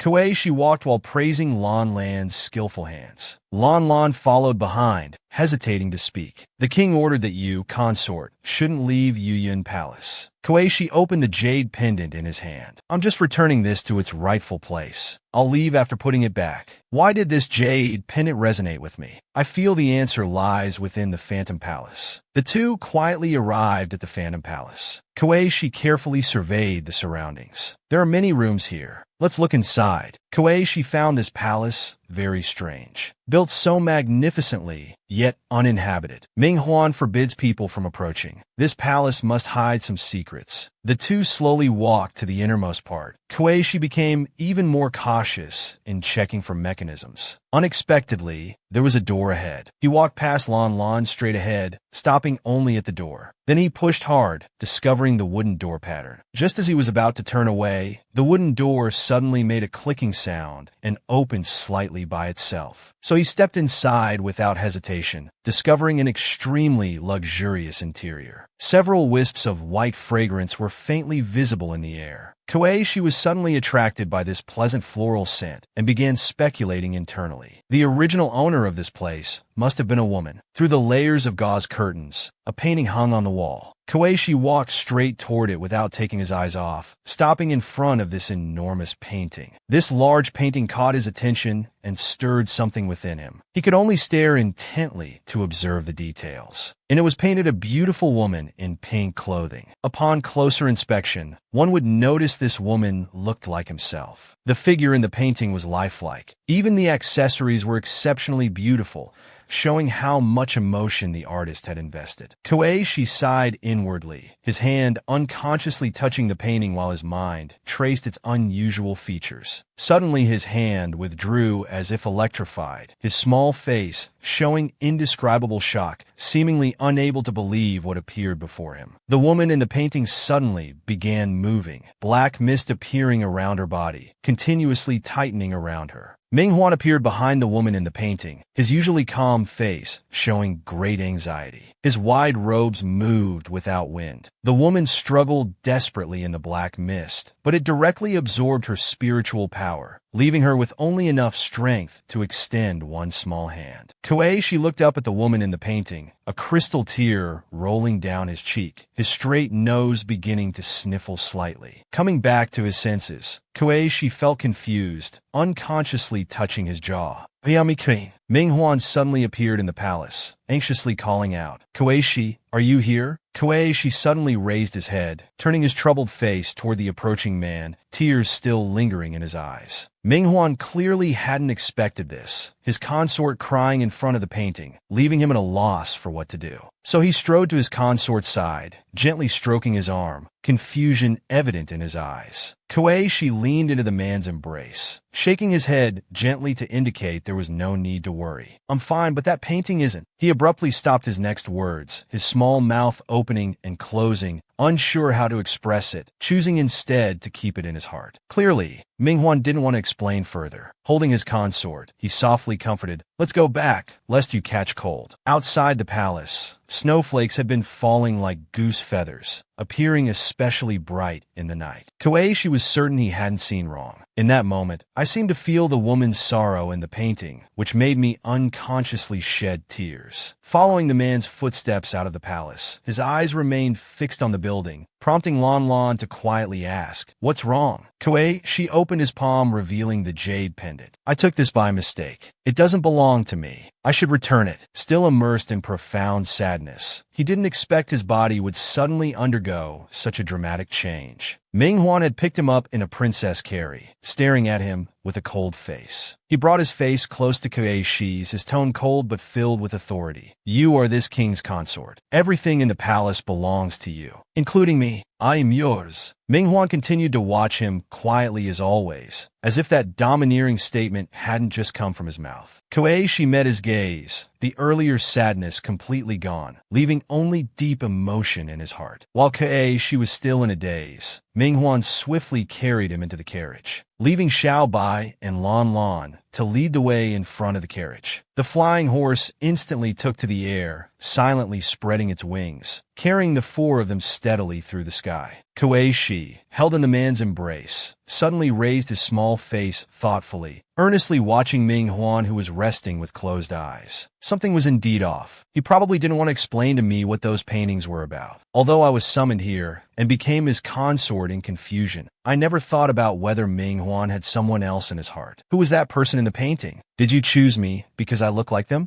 Meanwhile, Manhwa sat quietly beside him, supporting his right cheek with one hand, lost in his own thoughts. Koeishi blinked in confusion, and just as he was about to wake the man beside him, he was suddenly pulled over. Manhwa held him in his arms, chuckling softly. "Is there another spouse in this world like you? Staring at your husband until you're in a daze." Seeing Koeishi so stunned in his arms, he developed a slight mischievous intent, curling his lips as he slowly leaned down. Koeishi's face instantly turned red, hurriedly covering Manhwa's mouth with his hand. "I was just thinking about something. Don't be so full of yourself." Manhwa grabbed his extended hand. "But the Six Realms aren't peaceful lately. Promise me you won't leave the Yu Yun Palace." Koeishi's mental radar immediately started beeping. He thought, does he not want me to discover the secret of the Phantom Palace? Though he was gradually becoming certain in his heart, his expression remained unchanged. Several days later at the Yu Yun Palace, there was no disturbance outside, only scattered starlight floating in the sky. Koeishi sat in the luxurious palace, gazing longingly at the scenery outside, his small hands lightly tapping the handle below. Manhwa hadn't come for several days. He surely wouldn't appear tonight either. He was indeed avoiding me. His beloved king was standing outside the door with the resourceful Xiao Bai beside him. But in the end, he still didn't push open the door. Xiao Bai tilted his head in confusion, looking at the king with puzzled eyes, seeming to silently question what had happened. Manhwa suddenly turned around, no longer considering whether to open the door, and quickly left with Xiao Bai. With a heavy heart, he arrived at the Purple Orchid Hall. The palace seemed extremely lonely at night. The incense was already burning inside the hall. Xiao Bai's voice drifted through. "Your Majesty,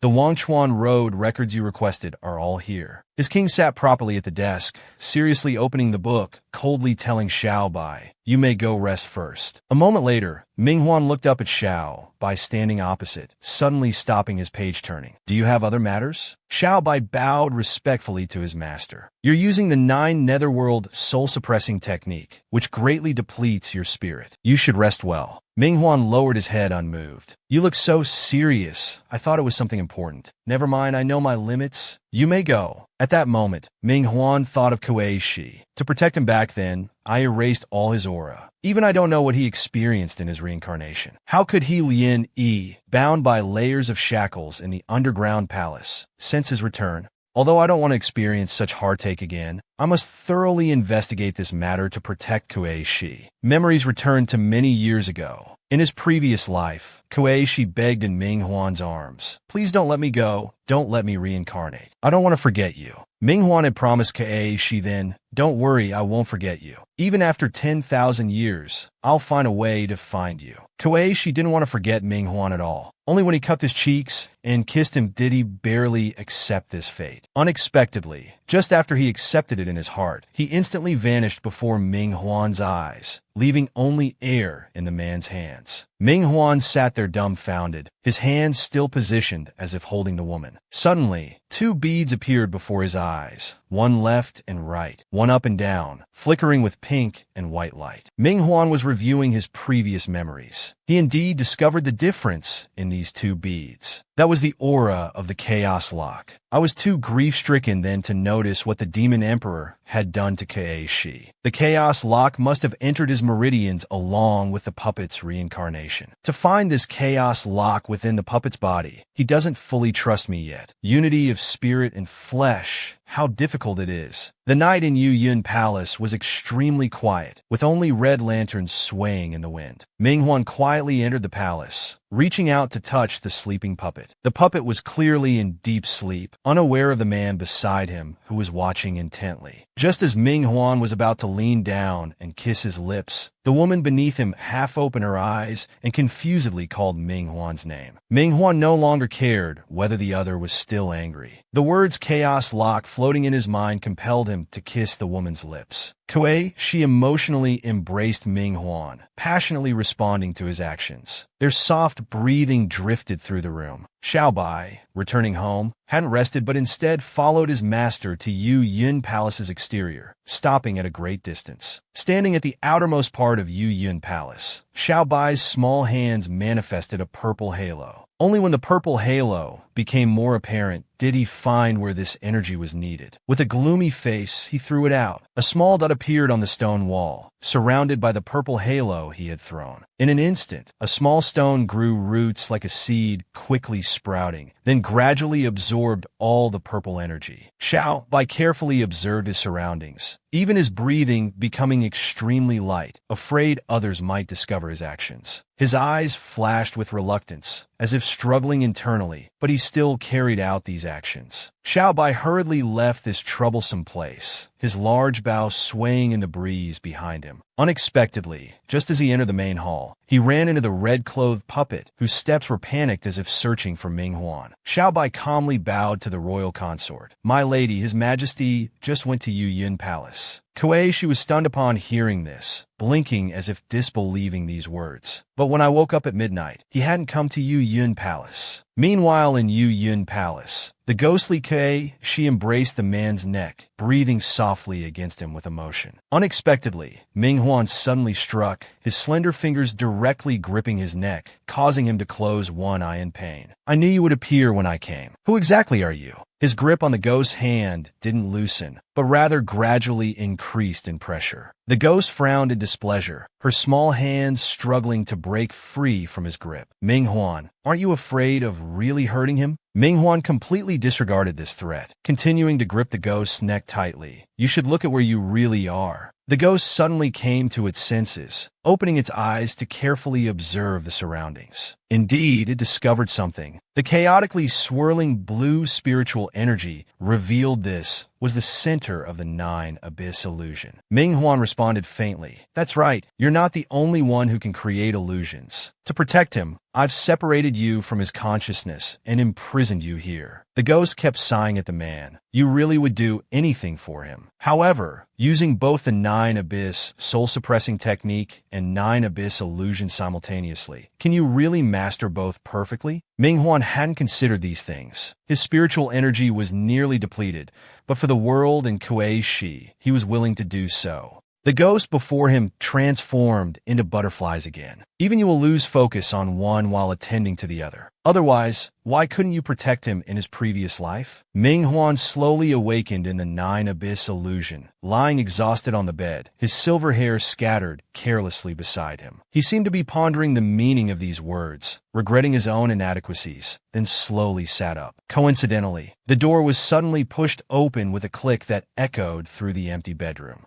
She returned to Yu Yun Palace somewhat frantically, immediately relieved upon seeing Ming-Huan. "When did you come back?" Ming-Huan was slightly surprised internally. "When I entered Kuei-shi's subconscious, he was still asleep. How is he awake and able to move freely? Kueishi approached the man carrying robes. Why are you looking at me like you've seen a ghost? Minghuan quickly snapped out of his thoughts, naturally embracing the woman's waist. I'm happy that you came to bed looking for me. The previous 2 times when the soul-stealing butterfly appeared, even while sleeping he was in extreme pain. This time he was completely unharmed, not even knowing what happened. Kueishi reluctantly pouted, staring intently at Minghuan. Let go of me quickly. Minghuan wouldn't miss such a good opportunity. His amber eyes flashed with playfulness as he maintained eye contact. His hands suddenly exerted force, falling back onto the soft bed, pulling the woman down on top of him. He gently embraced Kueishi, speaking seriously. Can you promise me something? Kueishi lifted his head, slightly confused, his long hair falling to both sides of his face, returning an equally serious look. What is it? Minghuan instantly pulled his face closer. The 6 realms are in turmoil lately. Can you stay in Yuyun Palace and not go anywhere? Although Kueishi harbored doubts in his heart, he still appeared obedient on the surface, placing his forehead against Minghuan's nose tip and nodding slightly. Minghuan satisfactorily placed a kiss on his forehead, then fell into sleep with him. However, at this moment, Kueishi opened his eyes. He sat up discreetly, quietly lifting the crimson blanket, his eyes carefully watching for any movement on the bed. He had originally intended to go out and investigate,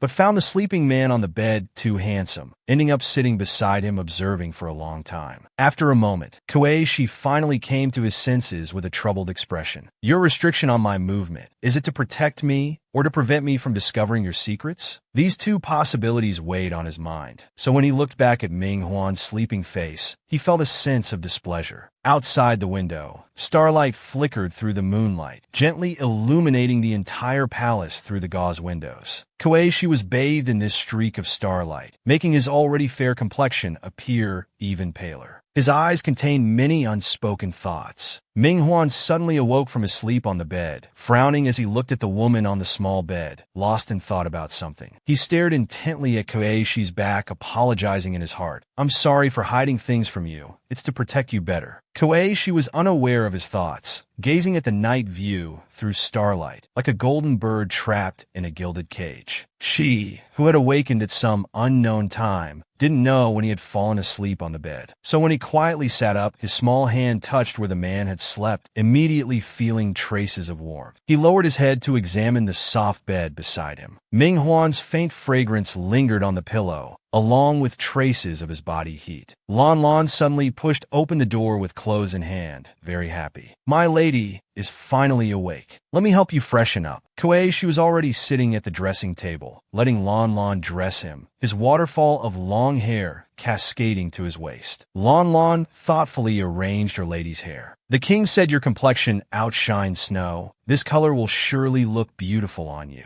These clothes were specially made for you. This suddenly triggered her memories. The woman in that painting wore these same clothes. She couldn't help but snort coldly in suspicion. Lan Lan continued chattering beside her lady. The king personally oversees all aspects of the queen's daily life. He's so good to you. Kueishi gazed at himself in the mirror, the ornaments on both sides swaying with movement. Why do I look less like myself now? Lan Lan was so absorbed in grooming her lady that she momentarily missed her comment. When she tried to inquire further, her lady no longer responded. The beautifully dressed golden bird didn't go out, instead lying again on the window couch, sighing deeply with low spirits. While Lan Lan was lighting incense for her lady, she spoke without pause. I'm just concerned about you feeling confined. Kueishi never imagined that she, a modern independent woman, would become a caged bird, not only losing freedom, but experiencing such conflicting, bitter emotions. Lan Lan stood nearby looking outside, excitedly calling out, My lady, if you're feeling confined, we could visit the Lu Yu Yuan in the back garden. Not knowing there was a back garden in the palace, the puppet happily turned around, repeating the phrase questioningly. Lan Lan explained with a smile, Lu Yu Yuan is behind the king's study where he handles state affairs. If the king finishes his work, you could have lunch together. Kueishi suddenly showed some interest. Lu Yu Yuan? How did I not know about all these places before? Lan Lan looked at her lady eagerly. Lu Yu Yuan is magical. Every summer solstice, the garden suddenly bursts into full bloom, remaining cool and pleasant even in the height of summer. Lan Lan suddenly paused for a few seconds, But every mid-autumn night, all the blooming flowers and plants instantly wither, leaving the courtyard desolate. At such times, the king orders Liu Yuan to be locked up, forbidding anyone from entering. This strange phenomenon was truly peculiar. The puppet reclining on the soft couch took a breath, eager to see the back garden scenery. So she instructed Lan to lead the way. A white halo suddenly flashed, and the puppet was the first to step inside. The garden was filled with spring warmth and blooming flowers, exactly as Lan had described. Seeing it in person was even more shocking. By reason, many flowers should still be blooming during mid-autumn. Why would all the garden's flowers and plants wither? To think such a beautiful place was just within reach. Xinshui Palace has snow like falling flowers, while here flowers fall like snow. Lan gestured ahead. There's a pavilion there. My lady, please rest there while I prepare some tea and snacks. I'll be back soon. Thousands of flowers bloomed brilliantly around the pavilion, competing to shine in their glory. Koichi was completely satisfied with the scenery of this place. Even the air was filled with flower fragrance. Such sunlight is long overdue. Just as she was about to excitedly recite a poem, a sudden exclamation came from behind. Yusha, is it really you? Koichi instantly became alert, quickly turning to look at the newcomer. But the woman before him was unfamiliar. Who are you?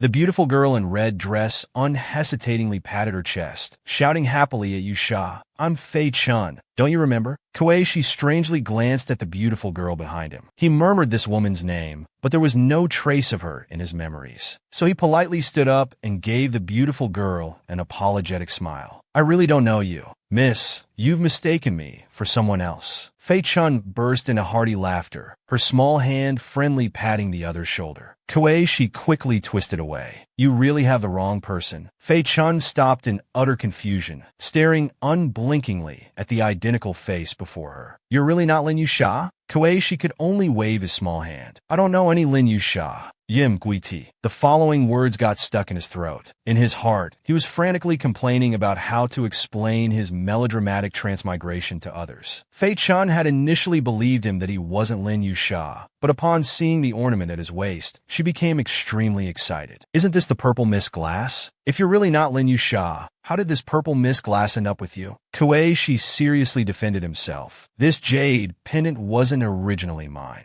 I obtained it by chance. Fei Chun suddenly grabbed his hand, looking at Koichi solemnly. Are you Lin Yusha? Let's find out. At this time, there was a range of rolling mountains in the back garden, with a winding stream below. Several blooming lotus flowers emerged from the water's surface. Fei Chun led her to a small lake, then sat cross-legged on the ground. She closed her eyes and began chanting, Purple mist 10,000 forms, azure falls yellow springs. Koichi's hands were held by her, and hearing her voice, he also began chanting, Purple mist 10,000 forms, azure falls yellow springs. After he finished that passage, his body suddenly began to change, gradually floating up into the air. Fei Chun became extremely happy. I succeeded. I told you you're Yusha. But just as she finished speaking, she suddenly showed a shocked expression. Koichi suddenly fainted, floating in the air, continuously drifting towards the other side. Then he slowly descended to the ground, but remained unconscious, like a sleeping beauty. Fei Chun hurriedly ran towards where he was descending, continuously calling Yusha's name, trying to wake him up. At this moment, Minghuan suddenly rushed over, embracing Koichi in his arms, then looking down at his face with tender affection. Then, he looked at Fei Chun, who was running up from below. He greeted her, long time no see. You haven't left yet. Upon seeing the newcomer, Fei Chun became even more excited. She hurriedly shouted up to the sky, Minghuan, he is Lin Yusha. But after hearing her words, Minghuan slowly replied, Under the heavenly tribulation, no one can escape unscathed. Lin Yusha is already dead. Fei Chun didn't believe his words. You're lying. How do you explain that he can activate the purple mist glass with the incantation? The purple mist glass has your divine soul attached to it, which you gave to Yusha. Halfway through speaking, she suddenly fell silent, because Minghuan was staring at her intently, as if he would eliminate her if she continued speaking. Frightened by this piercing gaze, Fei Chun hurriedly covered her mouth in fear, worried about making any more sounds. After she fell silent, Minghuan finally spoke. Years ago,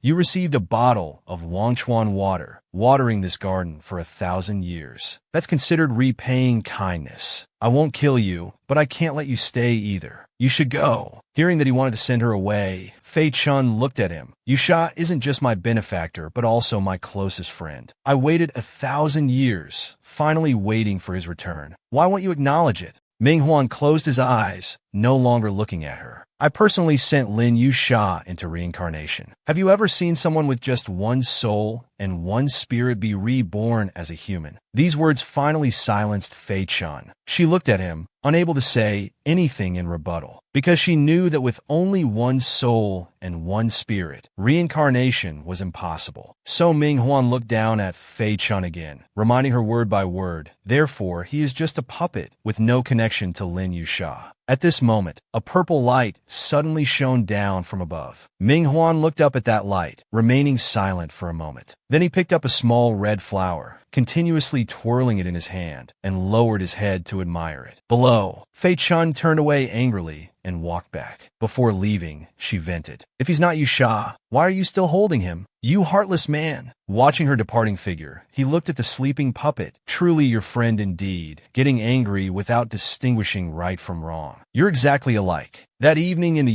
Yuyan Palace, the now awake Kuei, she sat at the tea table, looking worried. I wonder how my family is doing during these days I've been missing. Suddenly, many flower petals floated down from the sky. Looking at the beautiful scenery, he became momentarily lost in thought. Fei Chun suddenly bounced over to him, greeting him cheerfully. "Hi, Kuei-shi." Seeing her, he was stunned. "That day I didn't activate the purple mist glass, and I fainted, so I'm not your friend. Why are you still looking for me?" Fei Chun sat down in front of him, smiling. "We can still be friends. You're good looking. I like you." Hearing her words, Kuei-shi felt conflicted. He slightly furrowed his brows and slowly said, "But Ming Huan doesn't allow me to." Fei Chun rested her chin on her hand, looking at him. Who cares about him? Ming Huan may be handsome, but he's always so stuffy. What a waste of that face. She grabbed Kuei-shi's wrist. On the way to the Huanyu Palace, there's an ice spring. There are silver spirit fish in the spring water. Anyone who catches one will have their wishes come true. Are you interested? Kuei-shi heard her words and stared at her blankly, immediately attracted by the phrase wishes come true. He couldn't help thinking, could I go back then? Seeing him staring silently, Fei Chun called his name again. But just then, Ming Huan suddenly walked over from the other side. He seemed quite angry. "I told you not to find him. Why did you still come?" Fei Chun held Kuei-shi's hand tightly, her tone full of stubbornness. "Whether he's Lin Yusha or not, I like him, and I'm going to take him out to play." Ming Huan heard her words and looked at Kuei-shi, then asked, "Where did she say she's taking you?"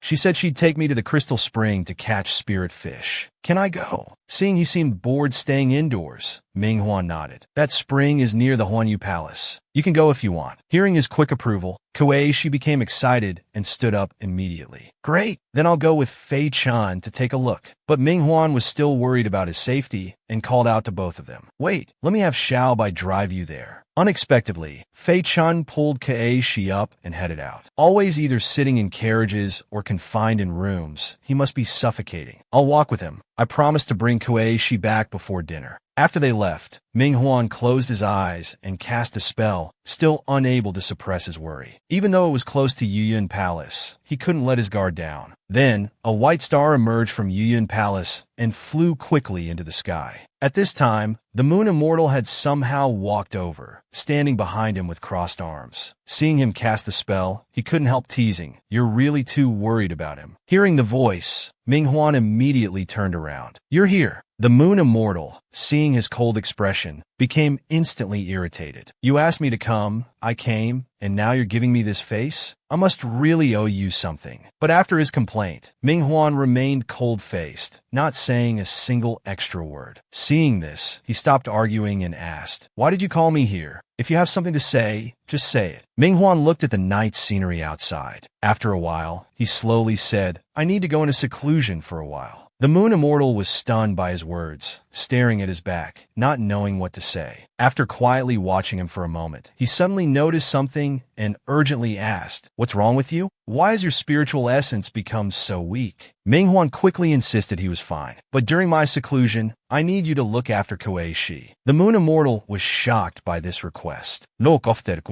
Surprised by such a request, he looked seriously at the person before him. "How long will your seclusion take?" Ming Huan maintained his calm expression, looking into the distance again, and replied, "It's uncertain for now." Hearing this, the Moon Immortal immediately walked behind him. "But because you've been using the 9 Nether Forbidden technique repeatedly, you've depleted too much energy. I told you, you can't keep pushing yourself like this." But he showed no reaction, only helplessly stating, "I have no choice. Even if it takes all my strength, I must protect him completely in this life." Seeing his persistence, the Moon Immortal could only sigh. Such a romantic. "Fine, I'll protect Keishi while you're in seclusion." Hearing his agreement, Minghuan finally felt relieved. He told him, "He Lien Yi's spirit has awakened in the underground palace. Even with your protection, he's not safe alone in the netherworld." Thinking of this, he turned to face him and directly suggested, "Why not take him to the celestial realm?" This shocked the Moon Immortal, who stared with wide eyes and shouted, "Have you gone mad? How can someone of his identity be in the celestial realm?" Before he could continue, Minghuan directly explained the solution. His identity doesn't need to be exposed in the celestial realm. Use the eye beads to let him blend into your palace.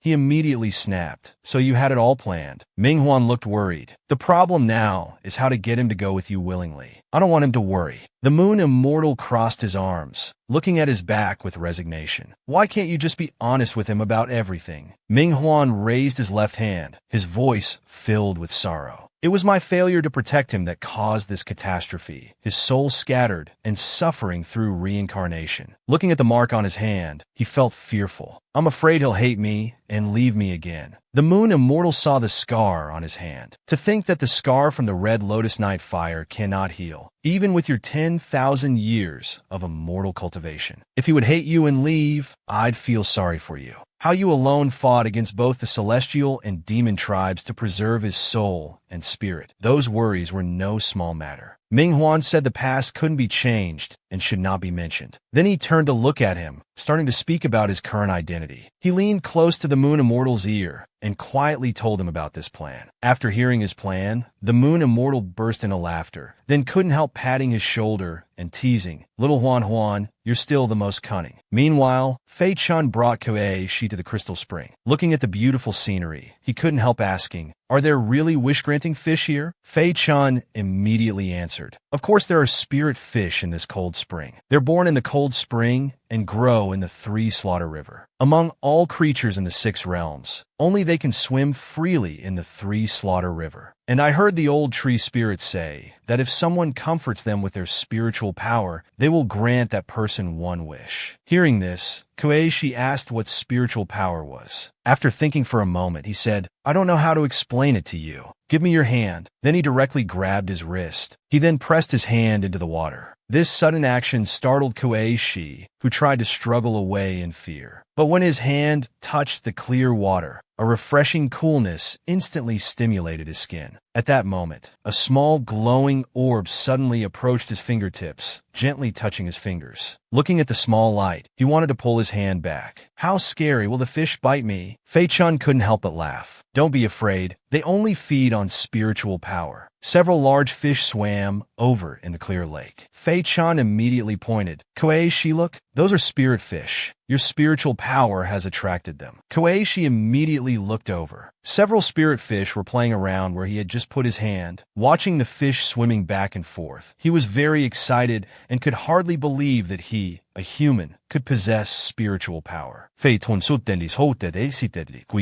"That fish ate your spiritual power. Quick, make a wish." Keishi hadn't expected this to happen so quickly. He found himself conflicted for a moment. Then he immediately closed his eyes and made a wish to the scale fish. "Spirit fish of the netherworld, if you can truly grant my wish, please send me back to my world." After making the wish and opening his eyes again, he saw the scale fish dive deep into the water. The previously calm lake surface suddenly began to churn. Then it gradually formed a wave-like circle. 2 figures then appeared in the water, the Netherworld King and a woman in pink clothes. They were embracing, and the woman seemed to be unconscious. Seeing this scene in the water, Keishi was shocked and froze in place. This is Minghuan and the woman from the painting. Suddenly, he noticed 3 small flower petals on the woman's arm. At that moment, he felt something strange in his arm, followed by a wave of pain. He clutched his wrist, his face contorted. "My hand hurts." When he looked at his arm, he discovered the same mark there, though much fainter than the woman's. This shocked him, and many questions arose in his mind. How can this be? Then the image gradually faded, replaced by a building marked as the South Heaven Gate. Looking at this familiar, yet strange scene in the water, he had countless questions seeking confirmation. These markings on my arm, do I have some connection to this world? Is the woman in the Phantom Palace related to me? Did I come here by chance? Or is there another destiny? Thinking this, he immediately looked at Fei-chan. Didn't you say wishes would come true? Why is this happening? Fei-chan looked confused. What's wrong, Koei-shi? Did it not work? Hearing this, Koei-shi fell into deep thought, wondering if these visions were guidance from the spirit fish, suggesting he should look for clues at the South Heaven Gate. So he asked again, Fei-chan, do you know how to get to the South Heaven Gate? Hearing this question, he looked at him in surprise, not understanding why Koei-shi suddenly wanted to go there. Just as he was about to point to another direction to tell him, both of them froze in place. Two people were slowly walking towards them. This year's Spring Joy Festival in the Celestial Realm will be grand. Are you really not going? Ming-Huan replied, I've just broken through to a new spiritual realm. I need to go into seclusion for a few days. This conversation was completely overheard by Koei-shi, who was hiding behind the rocks. Fei-chan told him from behind, the South Heaven Gate is the entrance to the Celestial Realm. The Spring Joy Festival invites gods from all 6 realms. Koei-shi, if you want to see the South Heaven Gate, this is a good opportunity. So Koei-shi immediately stood up and walked straight towards the two of them. Ming-Huan, that Spring Joy Festival sounds fun. Can I go see it? Ming-Huan pretended to just notice him. I was wondering where you went. So you were hiding here eavesdropping on our conversation. Hearing this, Koei-shi pretended to be angry and snorted. You were talking so loudly. Why would I need to eavesdrop? Then he suddenly grabbed Ming-Huan's hand and started acting coy. Since the Celestial Realm is inviting gods from all 6 realms, take me there to broaden my horizons. But Ming-Huan showed a troubled expression. He held his hand back and said, why don't you go to the Celestial Realm with the Moon Immortal first? Let him show you around. I'll come pick you up after I finish my seclusion. Koei-shi immediately showed a delighted expression and looked at the Moon Immortal. Really? Won't I be too much trouble? The Moon Immortal put an arm around his shoulders. Of course not. You're Xiao Huanhuan's spouse, the Netherworld Queen. You're naturally my honored guest. Then he lowered his head to look at him. There's no time like the present. Why don't you come with me today, Koei-shi? With me there, you won't need to go through the Celestial Realm's inspection.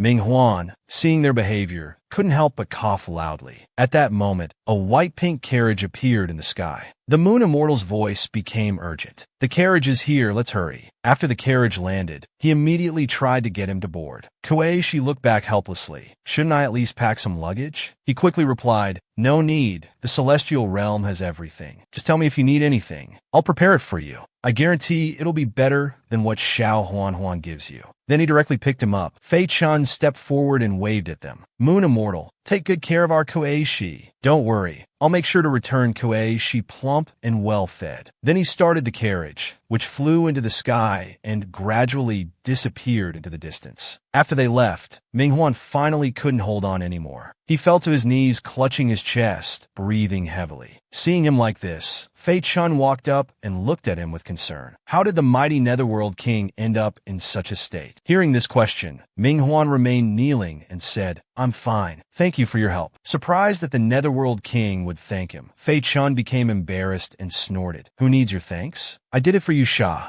Meanwhile, Koei-shi, sitting obediently in the carriage, suddenly realized something. Something feels off. Ming-Huan previously told me not to wander around. How did he agree so easily today to let me go to the Celestial Realm? Then he looked at the Moon Immortal. The Moon Immortal rested his chin on his hand, gazing at the sky outside. Wasn't it you who wanted to come? He always fulfills what you want to do, including 1,000 years ago. He suddenly fell silent. But Koei-shi had heard these words. He frowned and stared at him, asking what happened 1,000 years ago. The Moon Immortal continued looking outside, his expression particularly calm. Nothing. Even if you want to know, you shouldn't ask me. These words left Koei-shi speechless. Soon the carriage was approaching its destination. A blurry structure appeared in the clouds ahead. The Moon Immortal immediately began casting a spell. He joined 2 fingers together, closed his eyes, and started chanting an incantation. Light appeared at his fingertips. Then, he directly touched this light to Koei-shi's forehead. Faced with this sudden action, he was very confused and hurriedly asked what he was doing. As soon as he spoke, He felt energy coursing through his body. Then suddenly he began to shrink slowly. He immediately shouted, "What did you do to me?" The Moon Immortal calmly explained, "Just a simple illusion spell. If anyone asks, say you're a small spirit with spiritual roots that I brought back from the mortal realm to be my disciple. It's not as comfortable and carefree as the paradise Manhwa created for you. Be careful with your words and actions in the celestial realm." Then he drove the carriage towards the celestial realm in the clouds. Soon, their carriage arrived at the gates of the celestial realm. Passing through a white gate, Kuei Shi, now transformed into a small spirit, immediately pressed against the window to look. "That's the South Heaven Gate." Then he looked at the Moon Immortal inside the carriage. "I want to go to the South Heaven Gate." Hearing this, he opened his eyes. "You woman, how your mood changes like the wind and rain." Seeing his refusal, Kuei-shi immediately started making a fuss. "I don't care. I must go see the South Heaven Gate." Seeing his behavior, he hurriedly agreed. So, he drove the carriage to take him to the South Heaven Gate. Watching Kuei-shi's tiny figure crouching at the entrance of the South Heaven Gate, the Moon Immortal showed a confused expression. "My lady, why did you insist on coming here?" Kuei-shi looked around here and there, making confused sounds. "There's nothing here anymore." So he walked forward and asked what he was looking for. Just then, a group of soldiers suddenly marched past. Seeing Kuei-shi crouching there, they shouted, "Move!" and knocked him flying. The Moon Immortal saw this and shouted, "Kuei-shi, watch out!" then hurriedly went forward to catch him. But unexpectedly, the Moon Immortal was bumped by them, making him lose his balance and stumble. Angrily, he pointed at the marching group of soldiers. "How dare you bump into this immortal?" But before he could finish speaking, he lost his balance and fell over the railing. This sudden accident left him dumbfounded, his limbs stiff, eyes rolling back, screaming in terror. Meanwhile, Kuei-shi fell directly onto the ground. The pain from the impact made him cry out in agony. After getting up, he anxiously searched for the Moon Immortal's figure. But now he was just an ordinary person without spiritual power and could only worry helplessly. Suddenly, a soldier took a great leap towards that direction and jumped down along the railing. Then, he grabbed the Moon Immortal's slender waist and pulled him close. Surprised that someone would jump down to save him, he was deeply moved. But when he saw the person's face, he was stunned. The soldier before him had thick eyebrows and large eyes, with amber pupils staring at him unblinkingly. Then the soldier lifted him up, carrying him princess style in his arms. They slowly rose back to the South Heaven Gate. After landing on the ground, the Moon Immortal stared at him intently, hurriedly thanking him. "Young brother, your skills are impressive, truly promising." But as soon as he finished speaking, the person holding him suddenly threw him to the ground with a thud. His face immediately scrunched up in pain. He wailed in agony. Then he angrily widened his eyes, pointing his left finger. "How dare you be so rude? Who exactly are you?"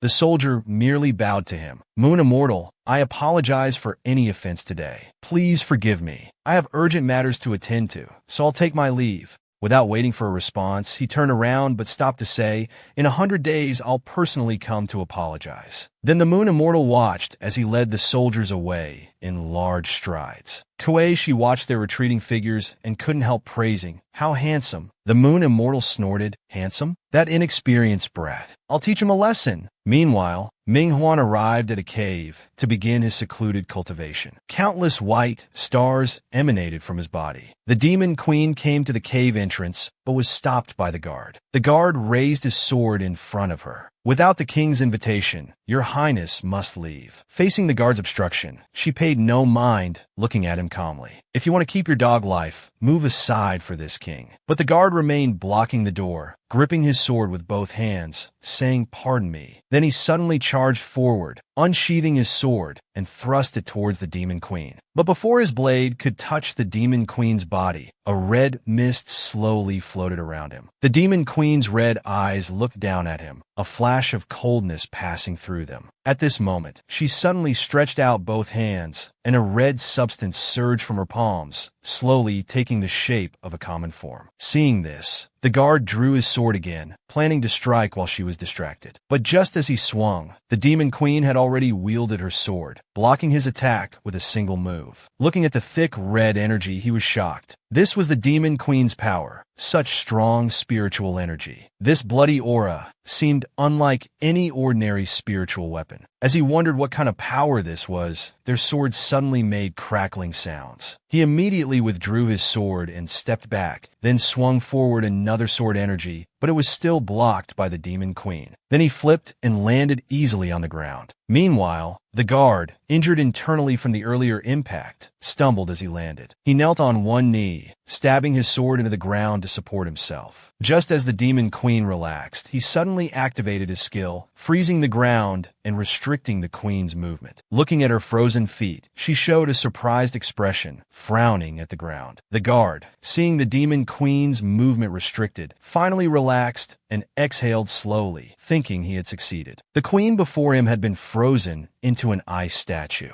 He knew this wouldn't kill her, but controlling her for a while would be enough. But suddenly, she widened her eyes, as if discovering something. When she looked down, she saw one foot was controlled by red liquid emerging from the ground. Suddenly, several sword blades appeared in the air, all stabbing towards him. The Demon Queen's voice rang out again. "You think this little skill can trap me?" Then the Demon Queen, sword in hand, stabbed down at the immobilized guard. The guard had already prepared himself for death. He closed his eyes tightly, his body trembling slightly in the cold snow. Just then, a bright light appeared in the snowy night, particularly brilliant against the darkness. Upon seeing this starlight, the Queen, who was about to strike the guard dead, suddenly stopped, glancing sideways at it. Suddenly, with a boom, that light burst with shocking power. Blue light instantly engulfed him. Hit by this light wave, she immediately thrust her sword into the ground below, but still slid several meters away. Then she slowly stood up, looking toward the cave entrance where the light had come from. Then a voice came from inside. "Come in." While supporting herself with the sword, she stared straight inside, shocked. This powerful spiritual energy is indeed worthy of Manhwa. But that he could still use such high-level techniques? Could he be unharmed? Was the intelligence wrong? Meanwhile, inside the cave, Manhwa, after using such powerful magic, suffered a backlash and couldn't help but cough up blood. Those drops of blood fell to the ground, particularly eye-catching on the white surface. The Demon Queen walked slowly to the innermost part, watching ahead impatiently. "I came all this way, and this is how you receive me?" Manhwa, who had just coughed up blood, had become extremely weak. His voice was gone, unlike his previous imposing manner. The Demon Queen was suddenly shocked, frozen in place, looking in disbelief at the extremely weak Manhwa. She quickly shook the worries from her mind, ran to Manhwa's side, and examined him up and down with her small hands. "What's wrong with you?" Unexpectedly, when she touched the man's chest, a circle of runes suddenly appeared and exploded across his chest. Indeed, the 9 Netherworld soul-suppressing technique has greatly damaged your spirit. You actually hurt yourself to protect that girl. Her hands quickly formed seals, fiery spiritual energy surging in her palms. "But I can only temporarily stabilize your chaotic spiritual energy." Manhwa, forced to remove half his clothes to accept her help, still tried to refuse. "Leave. I can recover after meditating for several days." The Demon Queen ignored his protests. "Don't rush to send me away. I heard about your spirit damage. I came to give you something." She gently kissed his forehead, then pulled out a tiny box from her sleeve. "This is a secret medicine from my demon realm. In 1,000 years, I've only refined this one. It can repair your damaged spirit." Manhwa pushed the medicine back into her hand. "I appreciate the Demon Queen's kindness. If there's nothing else, please leave." The Demon Queen frowned in displeasure, her entire face showing disapproval, too angry to speak. "I know he Lien Yi's spirit in the underground palace awakened after sensing his presence. What use is it to forcibly contain his 3-part spirit? If the spirits and other seals awaken, you can't prevent his revival in your current state." Manhwa knew this well, but his heart always held firm, wanting to protect this life's puppet. However, the Queen embraced Manhwa.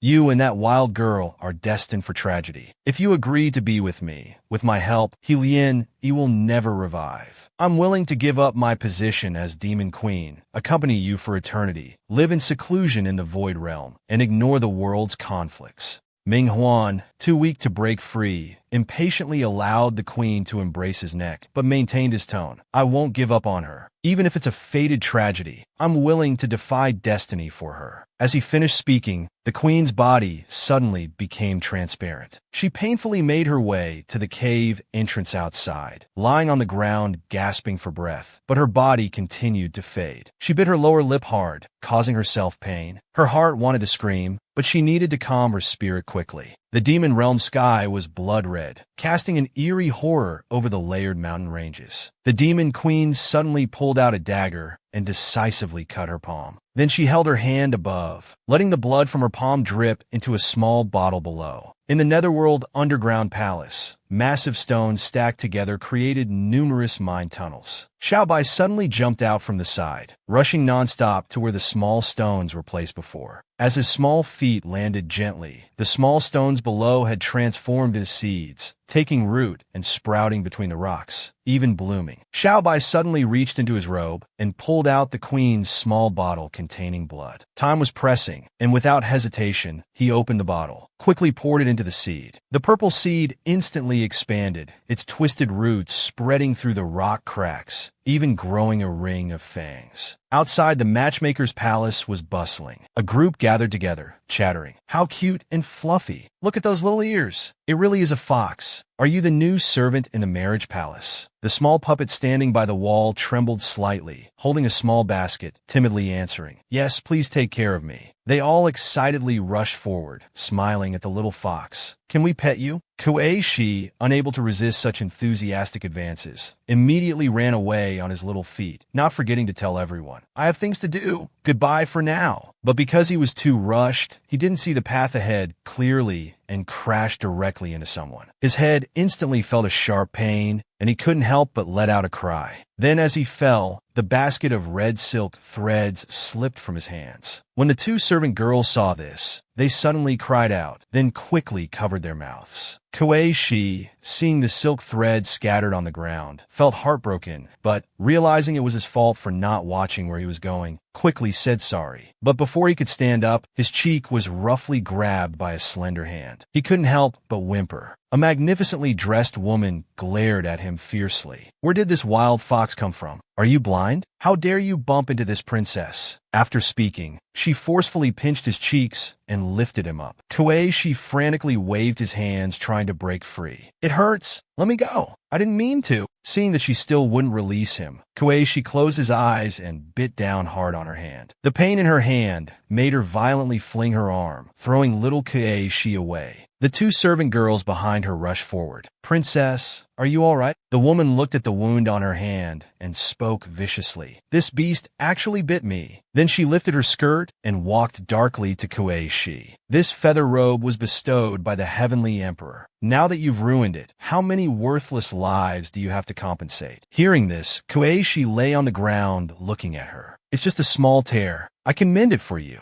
The princess laughed as if hearing a joke and glared at him. You dare touch my feather rope? Seeing her attitude, Kuei-shi knew she wouldn't let this go easily and frowned at her. Then what do you want? Unexpectedly, hearing this made the princess even angrier. She pulled out a whip and cracked it on the ground. You dare ask what I want? Such a foolish beast. She raised the whip, preparing to teach him a harsh lesson. She swung the whip, wrapping it around his neck and yanking him to the side. Kuei-shi's little face immediately turned red as he made a painful sound. Seeing his suffering, the princess finally became happy. My spirit dogs could use a fox fur for warmth. I'll skin you alive as compensation for my feather robe. She violently cracked the whip again, throwing Kuei-shi to the ground. By now, Kuei-shi was covered in wounds. He quickly took out the purple glazed stone, his little face pitifully looking at it while mentally crying for help. But after calling several times, he found the purple glazed stone showed no response. This made him panic. Why isn't it responding this time? The two servant girls rushed forward to stop her. Princess, let the servants handle this. He's already badly wounded. The fur is ruined. But the princess told them all to shut up. Get lost. She raised the whip again to continue beating Kuei-shi. Suddenly, a voice came from behind. "Princess, please show mercy." The moon immortal hurried over and bowed. "Princess Qin Yin, this is my new servant. What offense has he committed to deserve such punishment?" Princess Qin Yin frowned deeply. She looked at him unfavorably. "Your ill-mannered servant ruined my feather robe. Are you offering to compensate for him?" He quickly explained it was his disciple's momentary mistake and begged for mercy. "If the princess doesn't mind, I will bring sacred silkworm thread to make you a new robe as compensation." A servant girl approached and whispered, "Young master, the sacred silkworm thread is an extremely rare treasure in all 6 realms." But Princess Qin Yin remained unsatisfied. "You speak so casually. By the time you get the silk, the spring festival will be over. What am I supposed to wear to perform for the heavenly emperor?" Hearing this, the moon immortal didn't know what to do. But just then, the princess spoke again. "However, since you're willing to compensate for your servant, it's not impossible." Seeing a chance to resolve the situation, he quickly stated,